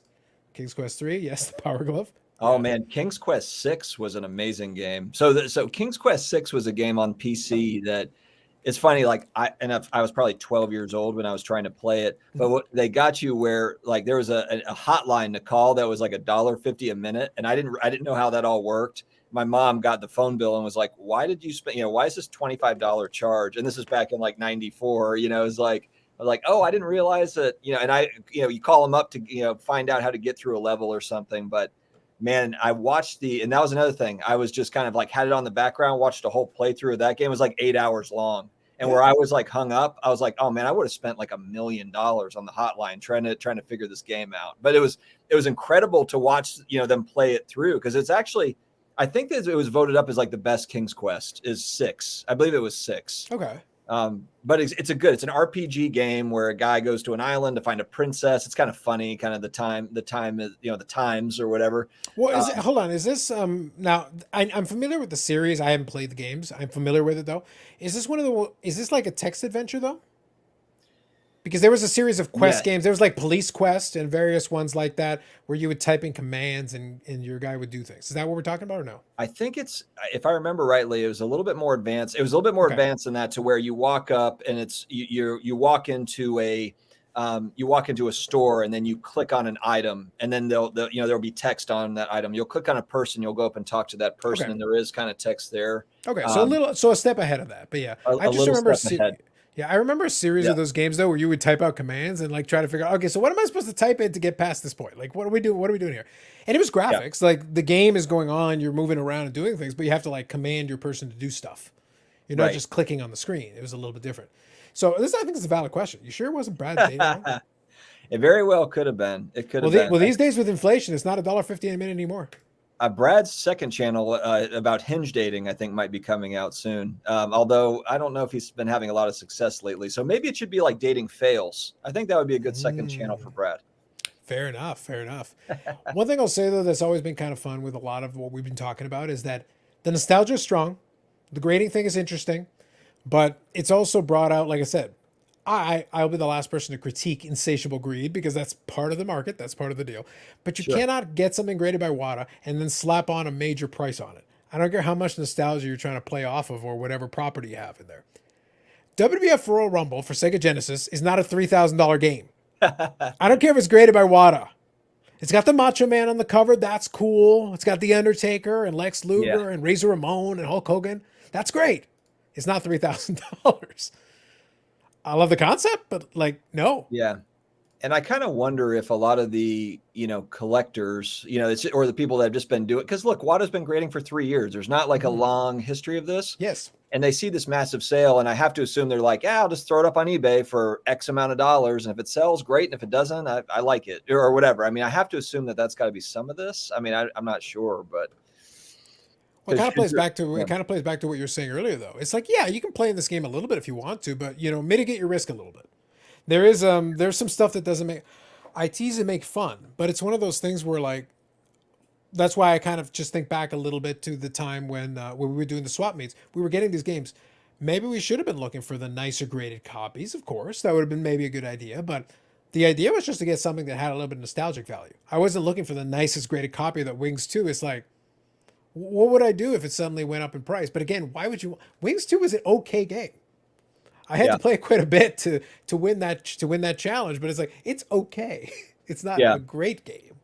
Well, and I think the investor, if we're talking about investors, if they're looking at like a Super Mario Brothers, from the original Nintendo, they're probably looking at it. I assume, yes, they probably have some nostalgia, but then they're also thinking, down the line, assuming that's a long-term hold for them, that's one of the first, the NES and the Nintendo brand and the Mario brand, they're building Nintendo World in Orlando and in Japan, so it's kind of, and that's where I'd like your take on this too, actually, because that's where like Sure. Sean at Reserved Investments offers a lot of really good insights. A lot of it is careful insight, which is kind of, to me, it's kind of common sense, but I think that for a lot of people that are just kind But of it's getting needed. in, It's needed. certainly needed. Yeah. You're right. Yeah. Yeah. Certainly needed. I think the one piece where maybe I disagree with him, and maybe Sure. not, maybe Okay. not, Sure, go is for it. just that I think that when he's talking about antiques, collectibles, and not to say that he's comparing toy trains from the 50s to to video games. For me, I just look at like what's happening with movies and Hollywood and pop culture in general, and then just I feel like the 80s was just and again, this could be ignorance, and I could be completely wrong, but I think that the 80s kind of kick-started, these mega brands, whether it be, kind of Disney and Nintendo and all these things, that whereas with certain brands of toy train or Rock'em Sock'em Robots that don't really carry any of that, now you have these kind of mega brands that started in the 80s. Now, does that mean that Thundercats is going to be popular in 30 years? Probably not. Like, I'm not saying that like everything from the 80s is going to be pop culture significant down the road, but or He-Man even, Masters of the Universe. That's a settle down. That was the greatest kids commercial for a toy line ever. I love He-Man, and I'm a massive fan. But will that next generation love it, in 20, 30 years? I don't know. Yeah. But when I look at certain brands, specific ones, and I think that that's where the kind of the video game thing comes from. I assume people are probably going to think that video games are going to evolve and continue into it's a piece of our culture that's never going away. And, these are the originals, and I have to assume that that's why someone pays $1 million, for a game. I could be wrong, obviously we don't know, but, and so that's where pop culture stuff in the short run, yes, but comparing it to Beanie Babies, I just don't, I think that they're different markets. No, I think that's fair. I think that's reasonable. So let's take a stab at this because I like the conversation and like the concept here. Now, I wanted to show this so that I could convey, so that you guys would understand that the snark is genetic. just saying, just saying, related. Moving on. But no, I think your question that you're posing is reasonable. And like I said, I love listening to his takes because they're thoughtful takes. Again, it's one man's opinion. It's one man's opinion. He does have experience though, which is good. And I think it's still a good voice to hear in the room. That's why I do recommend that even if you're not 100% on board, it's worthy of a listen because he doesn't just talk about one type of collectible. He talks about a variety. Video games are his current thing because of what we said earlier. The one caution I give, I want to know what the pop reports are on these things. I'm not paying a premium on something unless I know what the hell I'm doing. Because especially if you're paying top dollar on stuff. Yes. You can't put something in a WATA holder and then slap a big price on it and say it's cool. And actually I'll put one up on the screen while we talk through this piece because it kind of plays a little bit into what you're saying about pop culture or, relevance to a market or whatever the case may be. So here's another Atari game. This one's Pete Rose. Pete Rose Baseball. He's a sports guy. A Pete Rose fan might be interested. Is this a good price or a bad price? I don't know the answer to that question. Yeah, it's true. Yeah. No, you're right. Like, I don't know. And even price history is very difficult. If you look on eBay sold listings like 90 days back on any of this stuff, you'll be hard pressed to find a comp for it. Exactly. So right now we're operating in the dark and we're operating in a market we don't understand with things. That's why I use that Jordan thing. It's like, Jordan's still an iconic card, by the way. Whether there's 300 PSA 10s or 3,000 PSA 10s. But it will still make a difference to the buyer. They will feel less exclusive if there's 3,000 of them. And if there's 30 of them, they will feel more exclusive. They may be more inclined to be even more aggressive if they want to be in the club. Right now, that club is not a room. That club is like a decent banquet hall. That club is the, Card Collector 2's trade night. Not full to the brim, but every table has some people at it. You're not alone in that room. So all the PSA 10, Michael Jordan, rookie card collectors could fit in that room and have a conversation, but you're not at one table. Those are two very different things. So you may value that differently. And it's a lot of money we're talking about, not a couple of bucks. But the thing is, playing into what you're talking about, I think there's validity to the idea that popular culture will hold some value. but it will not be across the board. It will No. be like, and this is where I do agree with him, and I think he's giving a good cautionary tale. I think what he's saying is, yes, you may think some of these may hold value because the Mario is a big IP. Mario is a Yeah. star in that genre. Mario has been on cartoons, has been on merchandise, has been on whatever. Sonic for a long time in Sega is still remembered fondly.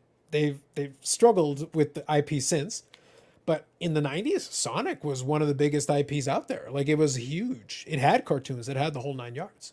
And the movie with Jim Carrey was actually pretty good, I thought. Okay, well, I'll take your word for it. They did have to correct it a little My bit though. opinion. They did Yeah, have to just my correct it a little opinion. bit though. You know, with the animation, they're like, Oh yeah, that looks leg. kind of creepy. Just make it like the cartoon, guys. Just make it like the cartoon. That was hilarious. Settle down, settle down. But the thing is that doesn't mean it's across the board. The reason why the only analogy I can give was that mid 2010s boom when it was starting to elevate again. All of these went in cycles. You had the Atari guys first, then you had the Nintendo guys, then the Super Nintendo guys, then the Nintendo 64. And a lot of that was fueled by nostalgia, yes, but it was fueled by, hey, I'd love to build a set of that.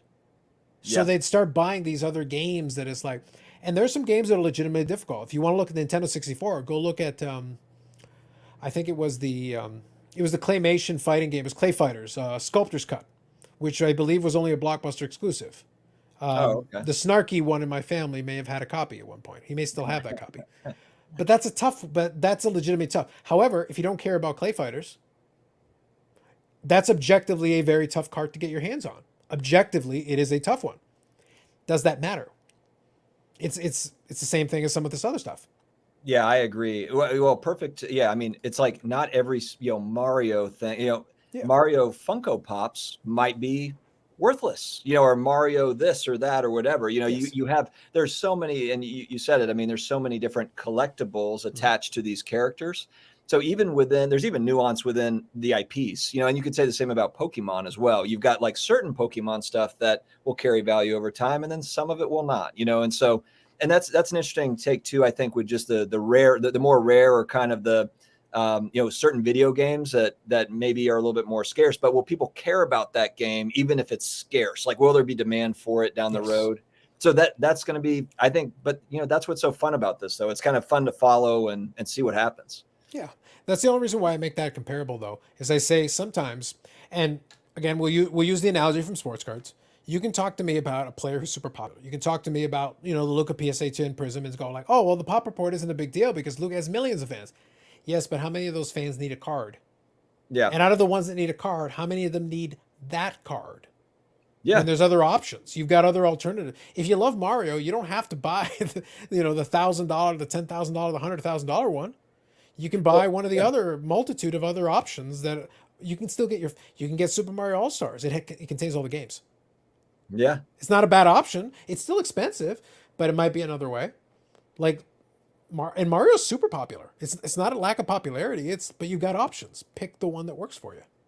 And Michael Jordan, we're talking about the 86 Fleer, but look at there's so many Michael Jordan cards that are worthless just because they were printed during that era. I mean, you've got years and years of Jordan cards that are pretty much worthless, or just they're not worth a lot. So yeah, I mean, there's so much nuance with all this stuff, but that's where I think that's where it's tricky to kind of I think it's good to kind of come in with reasonable setting expectations of be careful with your money and those types of messages. Absolutely. I just want to make sure I'm kind of balanced with it to where it's like, definitely be careful with this, but then I also don't want to kill the optimism either of, there could be something with this down the line. These could be valid markets down the line for certain collectibles. But yeah, I mean, if you're looking at historically pop culture stuff, there's not a long line of examples where we can say, oh, well, this IP has done really well with, here and there and whatever. So I understand the skepticism. I think it's good. So I guess that's where I'm speculating big, I suppose. Not big. It's not like I've got millions of dollars in collectibles, but that's my speculation, is just that, some of this stuff is going to hold value and slowly kind of gain. I'm not looking for 10x and 5x, the stuff we've seen kind of over the last couple of years with cards. I never anticipated that to ever happen. But kind of like Rudy at Alpha Investments. I don't know if you watch his channel. I watch a surprising amount of things. Yes, I do. I do enjoy some of I the like stuff. his. I mean, I Yep. don't agree with everything, but I No. like a lot of his takes. And if you listen to kind of the overarching kind of messages, like I wanted to gain, what does he say, 5 to 8% over time would be Sure. great. Yeah. So the stuff that we've seen over the last couple of years is not normal. It's not real. It's like funny money. And so for a lot of this stuff, I'm not necessarily buying it because I need to flip it next week or next month or in 6 months. I think it's cool to look at and display. And then over time, the hope is that it kind of moves upward. I think it's a reasonable take. But that's I think that plays into the idea, and I'll get caught up in the comments because I see NBA Jam references and I approve. I approve completely. Love That it. would be a game that would fall in the again. I'm thinking back. I would say Nintendo to me was probably the best one for sheer amount of games that I enjoyed playing. But I will say, in terms of games that I spent the most time with, probably Genesis is probably the system that I got the most fun out of as a system. But Yeah. Nintendo is like strong. Like, Super Spike V Ball. I would spend a lot of time playing that. There's a lot of games. Double Dragon 1. Love the Double Dragon 1. Double Dragon 2 was good too, but I love the first one as well. Like, Yeah. some good stuff in there. Really good stuff. But the only thing I would say, though, kind of playing off of what you're saying as well, is that most people will run to being overly cautious to the point of being bearish. Other people run to overly optimistic to the point of being psychotic. I Yeah. think there's a happy medium where it's like, well, maybe my suggestion is maybe it's before the money leaves your wallet, maybe why don't you do a little digging first? Just do a little Absolutely. digging first, because there's nothing wrong with that. I would, especially in the space, until the day they do release pop reports, and I think it's one of those things where being under a Collector Universe brand, it's going to put some pressure. It's like, well, all your other ones have pop reports. If I want to know how many PCGS Morgan dollars there are for a certain year, I can look that up. I want to know how many PSA 10 Prism Lucas Yep. there are. I can look that up.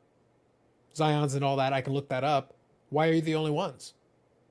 Yeah. That's going to put some pressure internally to be like, guys, we need that information because as a consumer, I need to know if this is quote unquote rare, even if it's rare now.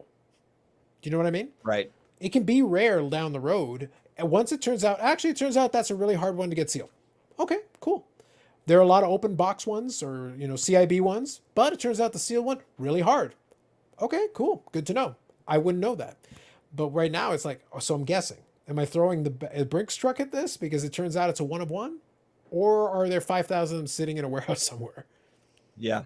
No, it's valid. It's valid. I mean, and we're not going to know. It's kind of like, you're right. I mean, the one thing I've noticed, and it's going to be just a funny thing or a fun thing to watch, is just, are the collectors going to sell their stuff? Are the collectors going to grade it, and are they going to sell it? Because there's collectors that are sitting on all sorts of sealed stuff that I'm sure they're probably looking at the prices on eBay and saying like, man, I need to get this stuff in a WATA. Or some of them are like, no, this is stupid. I mean, honestly, another channel, NES Punk. He's got maybe Oh, Pat. yeah, Yeah. I watched some of actually the videos I like the best of NES Punk Uh-huh. are 12 years old. They're the ones that are like his early ones where he's playing games and making jokes. Yeah, and doing these pseudo reviews as the NES Punk. Yeah. Yeah, I like those are my favorite. I think that some of the new stuff, take it or leave it. I like some of it.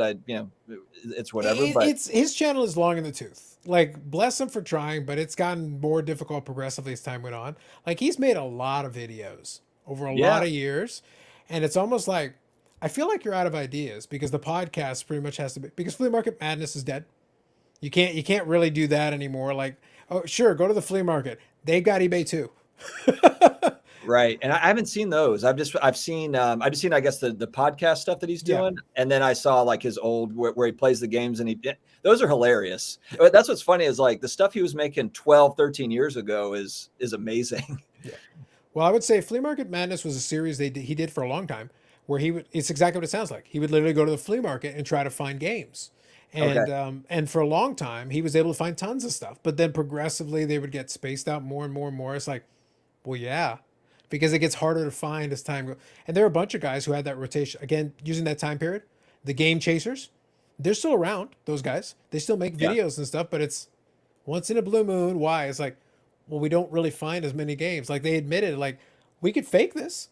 We could pretend that, oh man, we found this rare game in this or like, look, legitimately, it's gotten harder. Yeah. People have eBay. They can Google this stuff and look it up. You're not going to find as many rare things out in the wild as you could once upon a time. And these game collectors, there's some of them that are absolutely 1,000% against getting their stuff graded. They don't believe in it. They don't want anything to do with it.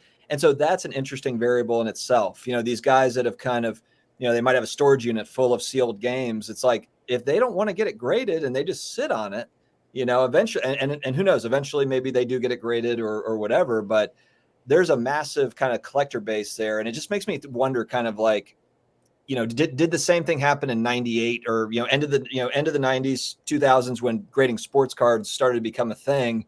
Was it the same sort of deal? I know, obviously there's still people in the chat. I know Ryan in the chat earlier, he's, not as he's more into the raw stuff, not as much into grading, but when grading first started in sports cards, I assume there was a similar kind of battle, and that's kind of fascinating to watch now with video games. It's like there's that crew is serious about their sealed games. Like they don't want them, they do not want them graded. I just think that's kind of interesting.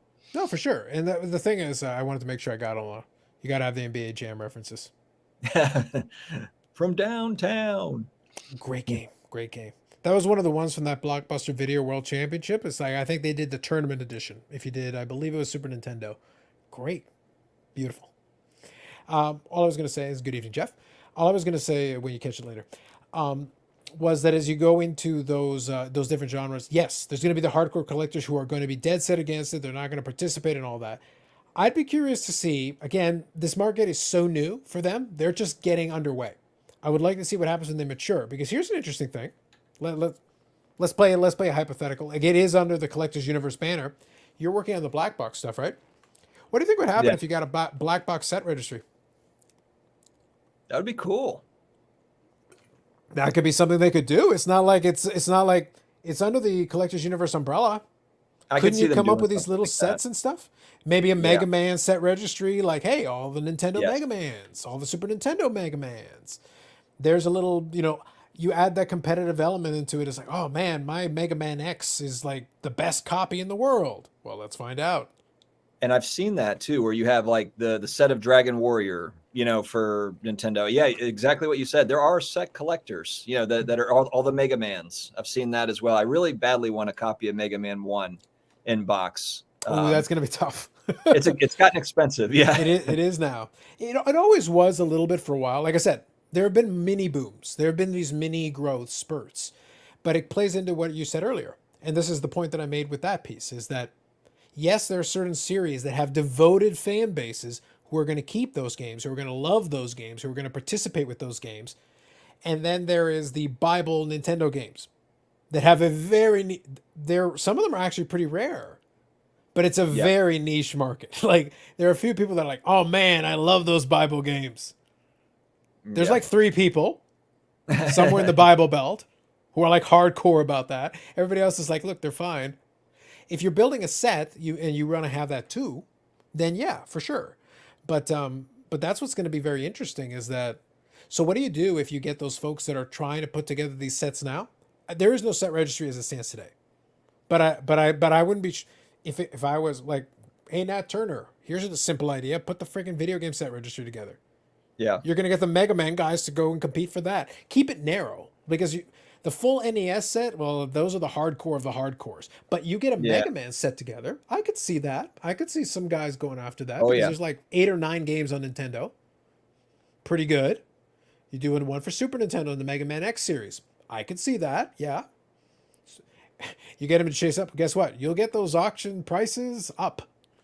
Yeah, I think, and that's, I agree. I think that's going to be a thing. No, I really do. I think that whether you like Nat Turner PSA and that group, I think that they're going to advance it. I think there will be those, those sets. I don't know, obviously, like we don't know if this is going to be a thing down the road, but there's just a lot of, I don't know, if you look at the demographics, it's our age group that's really into this stuff. And we're kind of the ones that are driving, we're the ones with the disposable income that are kind of driving a lot of it. I guess the big thing is, will that next generation be into it as well? Will that next generation? And that's what I mean, like with my son playing, the original Super Mario Brothers. I know he likes the game, but it's kind of like we were talking about, like, how many Luca fans are out there, but how many of them are going to buy a Prism silver rookie card or whatever. Mm-hmm. It'll be interesting. Yeah. No, absolutely. The reason why I brought it up is that when that mini boom did happen the last time around, as I say, like everything goes in cycles. We'll see what happens with this cycle. But when that last mini boom occurred, some folks were really gun ho about it at first, realized the daunting task that was in front of them. It's not easy. If you're trying to do a full NES set, there's a lot of games. And there turns Yeah. out that there's a lot of games that actually you have no attachment to. You don't remember them. You didn't play them. Like, why do I want this? Oh, this is the rare one. Do you want to go chase after stadium events? You can. Like, it's part of the thing. Like, if you want Yeah. it. But it's like, what if you don't have any fond memories of stadium events? Yeah. Did you see that? Wasn't there a documentary of a guy chasing after all there is a documentary of this where he's just chasing after not necessarily the boxed. I don't think he needed them in box. I think it was just cartridges. He just needed the cartridges. Yeah, I think he was just doing the NES set in cartridges. Yeah. Yeah. And that was like one of the last ones, but it was pretty cool because he got, he's going through, he was down to like 20 games, but then it took him like a really long time to get those last couple. Yeah. It was pretty cool to watch. Yeah, but that's what you're going to run into. That was the problem that ran into. If you had just have money, there would be folks that would come into the market and just dump money out. They would be like, they'd go and buy 30 from this guy, 30 from this guy, 20 from this guy. So they'd get to like 3, 4, 500 games super fast, super fast. But then it's like when you get to those last couple, you need to find the seller who has them, and then you're gonna have to pay, and you're gonna have to really track it down. And then at a certain point, it's like, so how bad do you want this? How important is it to you? For these games that you don't actually care about, that's the reason, kind of a reason I got out of set collecting for a lot of cases. It's like, okay, I don't really want to build these big sets because I end up with buying a bunch of these commons of guys that I don't really care about. They don't interest me. It'd be cool to finish the set, but it gets harder as you go along unless you have a passion for the set. Yeah. So what happens with the guys who are buying all this stuff in WATA stuff, and then they realize, I don't really want to finish this. I'd rather just do my, my Mega Man set registry or, my black box set registry. And it's this defined, clear list of cards that I need. And then I'm done. And then I display them on my wall and I'm cool. I don't need all of them. I think that makes a lot of sense to me. It's doable. I shouldn't say it's easy because it's not easy to find. But yeah, I think that would be much more reasonable. And I'm seeing that in Facebook groups. There's WATA groups and, that buy sell groups. And there is a lot of that, where people are kind of posting. It's funny because you have like Instagram for sports cards. You've got all the people posting their cards for WATA games. It's all it's the Dragon Warrior set or it's Mega Man's or whatever. It's interesting. It's different. They're hardcore fan bases for specific IP. It plays into what you said earlier. It's specific. Oh, I love all the Mario games. Oh, I love all the Mega Man games. Or I love this series, Double Dragon, whatever your favorite was. That's the one. Or the RPGs. The RPGs have a devoted fan base. The people that really love those. They want Chrono Trigger. They want this, that, and the other thing. There's a bunch. So quickly here, Michael Ham says, no one cared about card grading in 15 years. Yeah. At the outset, it took a while for it to really hit traction. So this is here where my younger brother humble brags. This is the part where I look at the Mega Man games behind me, but they're actually in the next room. Yeah, enough of you. Bobby says, darn, I missed all the game talk. No, you didn't. So how long will we get Blaster Box with one random CIB game sold online or at Walmart? So Dustin, do you want to announce one of the first initiatives of Retro Game Dad? I've got amazing news, guys. We've got video game repacks coming out. So it's a you and a Daps Man production? Yeah. We've got $5,000 repack boxes. We've got $10,000. Yeah. I'm sure that'll be one day. That'll probably be a thing. I'm sure. Love it. All right, so let's finish up with this. This has been a great conversation, by the way. Thanks for coming on. I appreciate you hanging out and chatting about some of the stuff. It's been a fun conversation. I've been enjoying it. Now, let's finish off with this and this will give the chat a chance to participate. So we don't have to go through all the systems because there's a ton of them. But from the systems that you enjoyed the most that you remember, so what are some of the favorite games? What are some of the favorite games for some of the systems that you got a chance to kind of play around with? What are some of your favorites? Yeah, I mean, a lot of it, kind of like what you had said, original NES and Sega Genesis. I mean, I remember playing a lot of Sonic, a lot of Mario, Duck Hunt, Excite Bike on the regular Nintendo. Kung Fu is I actually, do I not have? No, I don't have a copy of Kung Fu yet. But that was a game I played with out of the black box. How many do you have now? I've got 7. I've got the original Mario Brothers, the first one. And then I've got Super Mario Brothers. I've got Excite Bike. I've got Pro Wrestling. I've got 10-Yard Fight, Duck Hunt, and Hogan's Alley. All right. I've got the first Simpsons game on. It's not black box, but I did like that tag team wrestling one that you randomly had in Yes. there. Yeah, That that's was the fun. first that's the first wrestling game. Yep.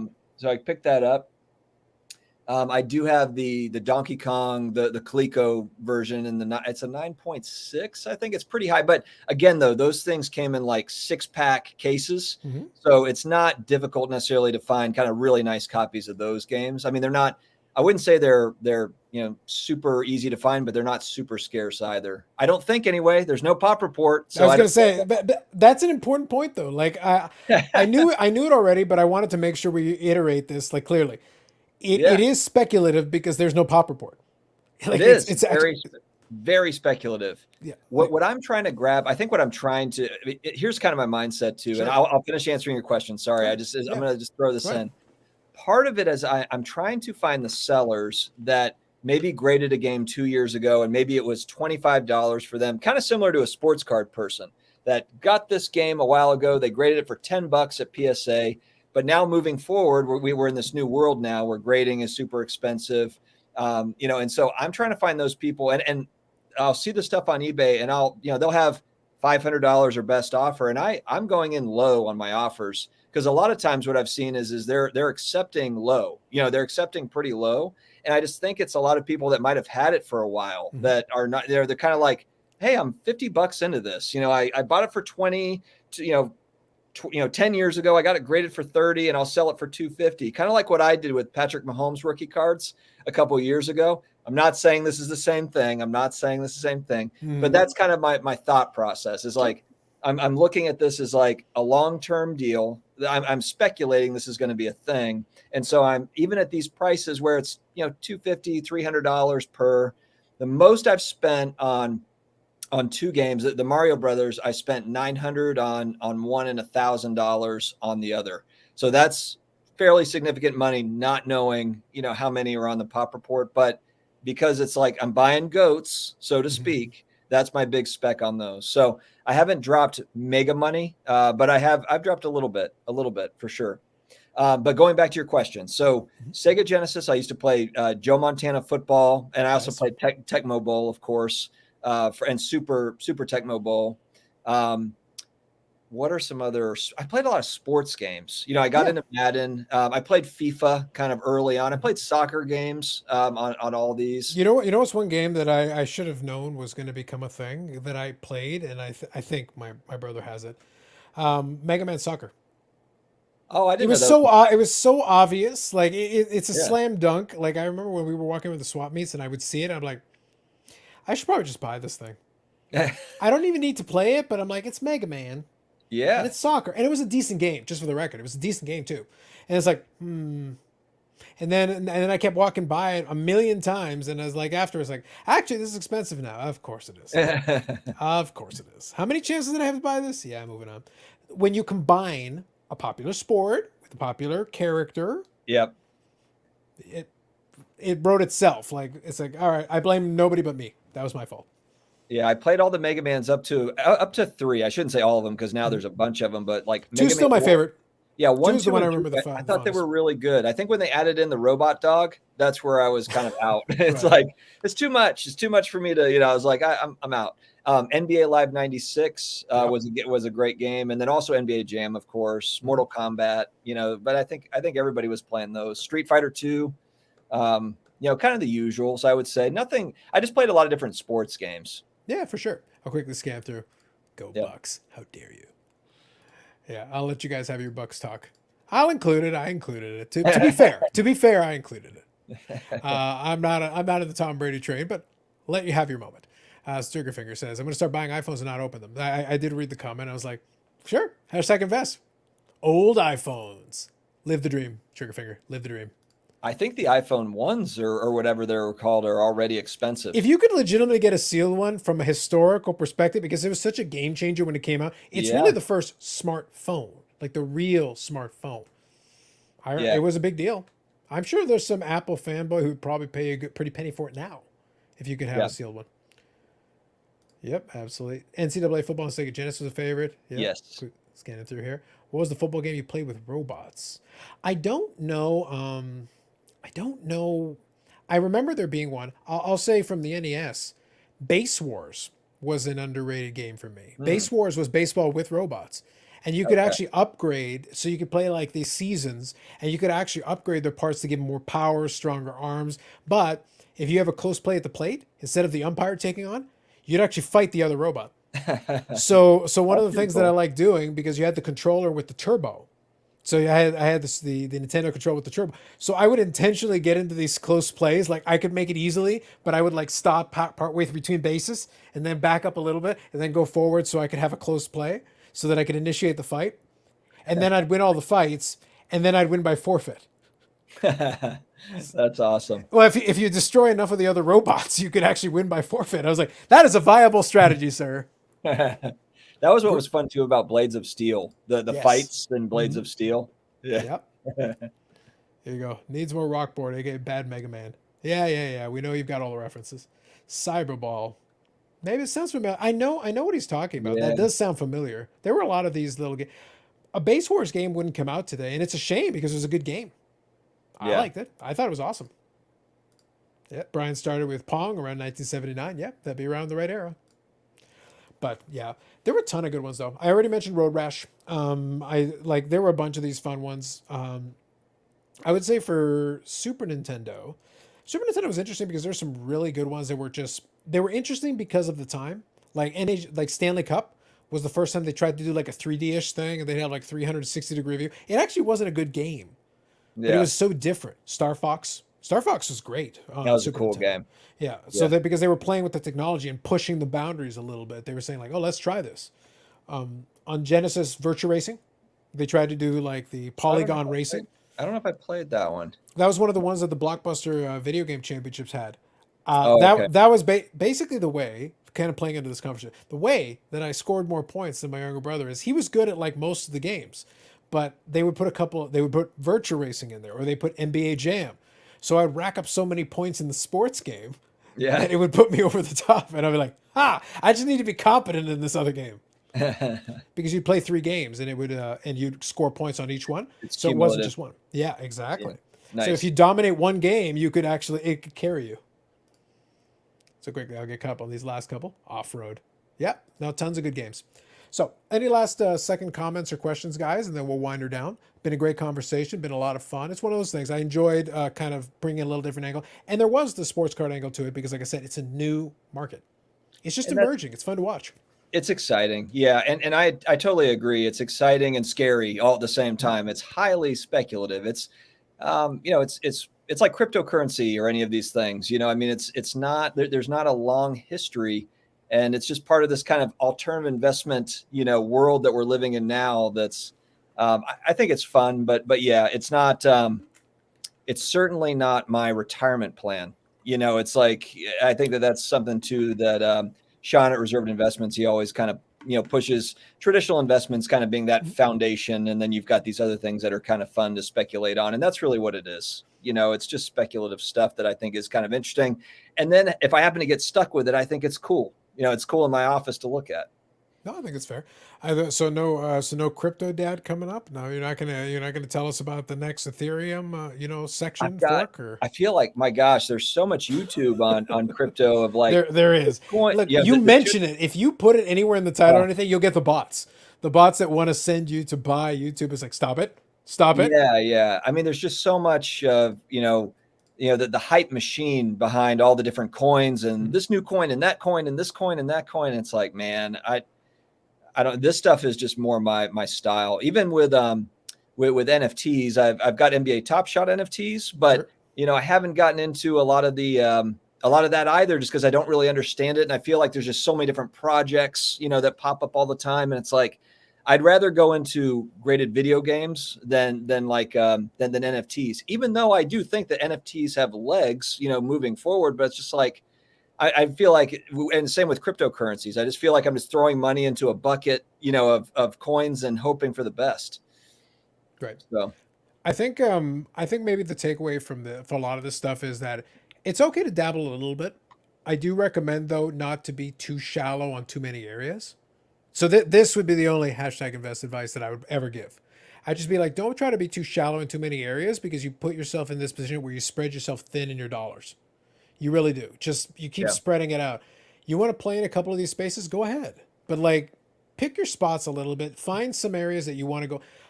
When I'm having this game discussion, I'm not having game discussion blind. I'm not just being like, hey, Dustin, explain to me what a video game is. Like, if this is the conversation that you're going to have to lead with, oh my God. Maybe don't. Maybe find something that you can sink your teeth into a little bit first and then get into it. At least I have that background. Or I know people who do and collect extensively and can give me some background on some of this stuff.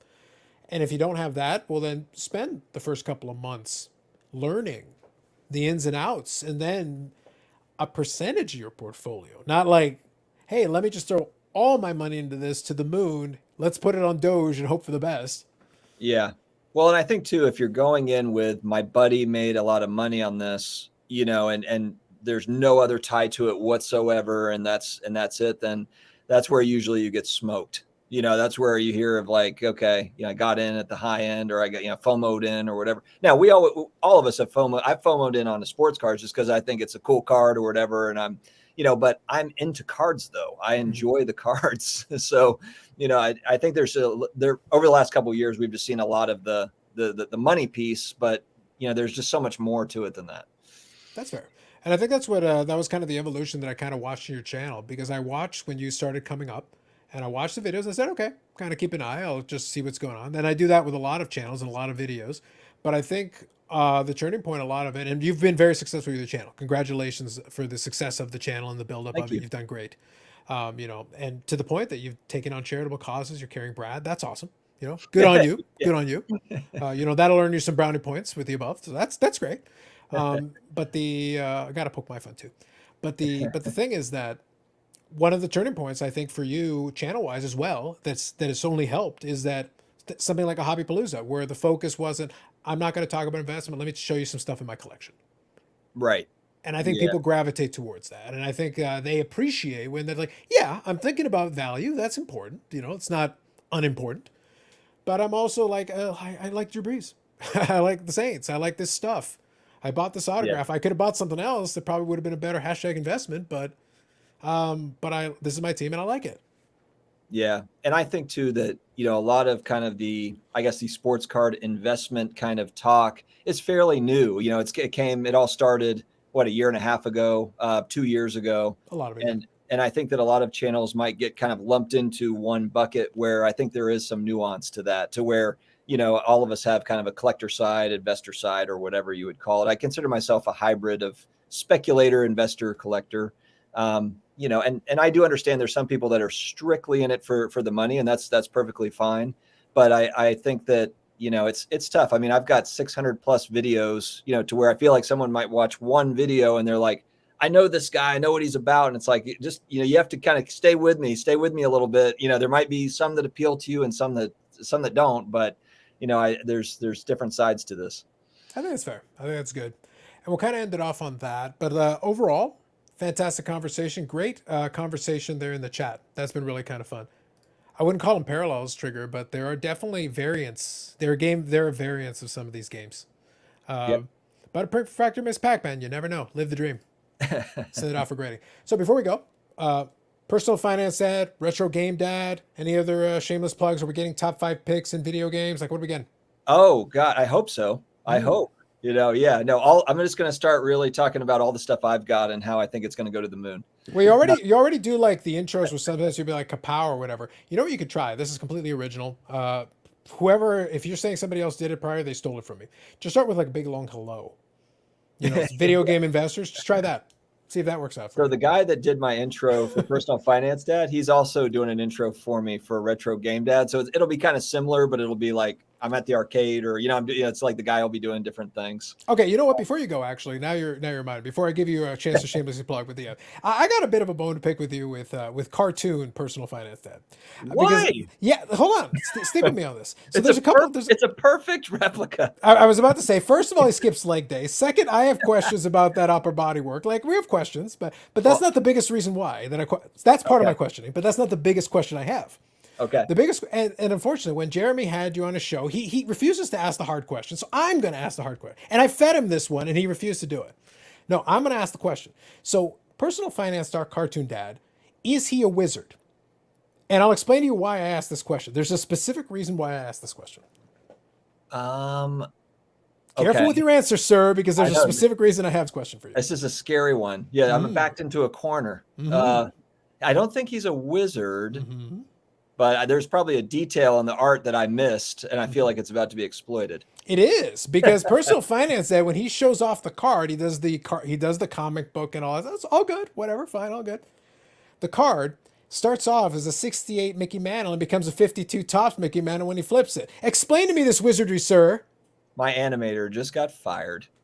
You will only get the true answers on this show because it's like I remember watching it and I was like, did he flip two different cards? This is your animation. Like how do you mess that one up? What the hell are you Well, doing? and the leg day is accurate because I also skip leg day, so Mm. that is accurate. That Yeah, is the secret. That is the secret to this. That you're sitting so that we do that expose the thin legs and relative to the upper body. Is that the deal? and to be fair, that was more of like my pre-COVID body, and then Oh. kind of as the pandemic hit, gyms closed down, and then I got kind of less than. But I'm not. Mm. I'm hanging in there. I'm hanging in there. But yeah, he is a little bit on. So what's funny is I got the initial the initial picture. Okay, Mhm. like here's what we're gonna do, and it looked like Shaggy from Scooby Doo. And so I was Okay. like, you know what? Can you throw maybe a few more, like just kind of beef him up a little bit? And then he just like turned me into like the Hulk. And I was like, you know what? Keep it. You didn't mind at that point. Skip that or not. It's fine. Don't worry about it. All right, that's fair. I remember seeing that at the beginning, and I jokingly fed that one to Joe. He's like, have him explain why cartoon personal finance that is a wizard. Never came up. Never. I was like, fine, I'll do it myself. Thanks There's for one. nothing, sir. I got heckled. I thought actually you're going to point out because I think on one of the pictures it shows like 3 fingers or something, and then there's one guy that's like, "Where's the rest of the fingers?" I'm like, "What are you talking about?" And then I like slowed it down. I was like, "Oh, maybe he's right. I don't know. Like he's missing fingers, It or could it's be like part of the. It could be part of the wizardry. He transformed a 68 mantle into a 52. That's a big price increase. He didn't even need to grade it. He just made it worth more. hey, this is what we do on YouTube. We're trying to keep people's attention and keep those are these weird little things where people are like, that doesn't seem right. I'm going to keep watching. I feel like now though, if you're gonna get the anime to do retro game data, I feel like now you should intentionally do an Easter egg. I Oh think you yeah, should sneak a couple of things in there, just like small, subtle things, and see if anybody's paying attention. maybe there'll be a little because I'm Carlos logo hidden on the arcade game. Do what you must. Do what you Hey, must. there I might be some Easter eggs. You never it's know. like I just take pride in knowing that I'm probably the first person that pointed out his wizardry. You know, the missing leg day, that's obvious. Just look at the logo. But the wizardry, I don't think anybody brought that up. I like that. No one's ever brought that up to me. No, there was someone that said like, "Why did you choose like the 68 instead of a different card?" And I was like, It's a cool card. I like the 68. "Yeah, That's fair. And they're also two different sizes. That's what made it. It's like, good job by you, sir. Good job on your wizardry. yeah." My animator needs to step up his game a little bit. Nice. So you do produce quite a number of videos on the channel. The channel is growing. I think you're getting close to 12,000, aren't you? You're starting to push in that direction. I just crossed over it, and I don't know. It really slowed down for me over the summer. I Sure. was talking to my wife about it, and I don't know if it was just people getting out and doing things and watching less YouTube. I've talked to other people where it's kind of similar. There's other channels that are they keep on trucking, but there's also some that have kind of slowed down a little bit too. So I don't think it's just mine, but it can't be me and my content. It can't be that. Well, you only make 37 videos a day. Like, I don't know if that's doing. I think though, jokes aside, I think yes, it's the summertime. People are out. That's real. That's for sure. I expected things to slow down over the summer, although it's been not bad. I'll be honest, it's been fun. And like I said, even folks hanging out here, I appreciate it. I really do. A lot of this stuff is just for fun, but with nice weather outside, I totally get it. But I think, and I look at some of the other, I tease about Sports Card Investor, but he's had a big boost in subscribers. But I think the biggest reason for that, in addition to obviously he literally promotes himself everywhere on earth that he could possibly promote himself. Again, business. I don't blame him for that. I'm not knocking him for it. But I think the vlogs from the various card shows were a big boon for him. I think that was a big Yeah. thing that because people were looking for that content. So when they saw that he had that content going, they came and then they started subscribing. I think that's real. Yeah. That's a big time. So I think you did go to the national, but you weren't like super emphasizing the vlogs. I think that could have been a thing that could have given you a little extra boost, but it's all right. You know, it's one of Yeah. those things. I also do think I have to assume that there's part of viewership that just left the hobby or is not, they got in, they were flipping or whatever, they lost interest in it. And maybe they haven't gotten out, but maybe they're just taking a break. Like, hey, prices are down. We're not really, I can't get retail or whatever. They're annoyed at the hobby, and then maybe they come back. As things kind of take shape, or maybe they don't. But I have to assume there's also a part of that audience that maybe kind of came and went.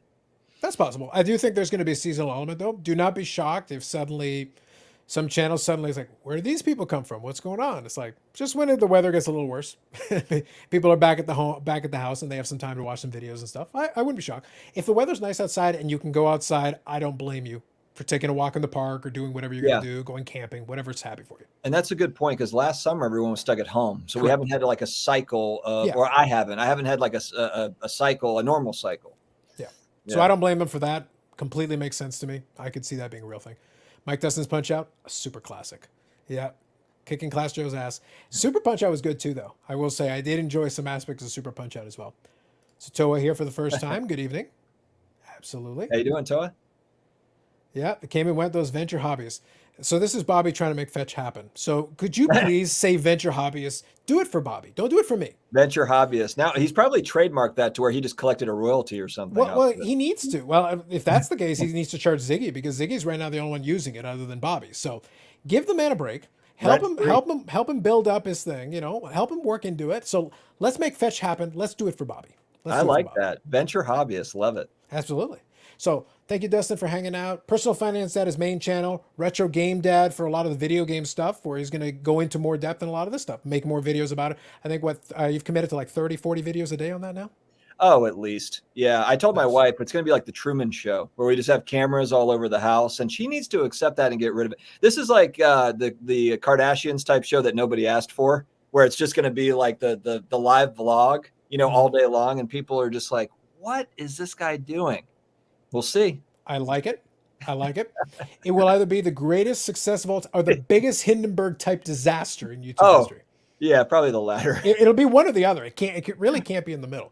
Well, and then my wife leaves me. It's all on camera. The kid. Yeah, everyone's. Oh no, well that'll raise your subscriber count for sure. Yeah, I'm like, babe, play this up. Like, get louder in the fights. Love it. No, Dustin has a great sense of humor. We had a good time just chatting a little bit before we got started, and then we've had a little bit of fun tonight. It's been a lot of fun. Here you go. I'll give Toa the last word since it's the first time here. Graded VHS. You heard it here first. All right.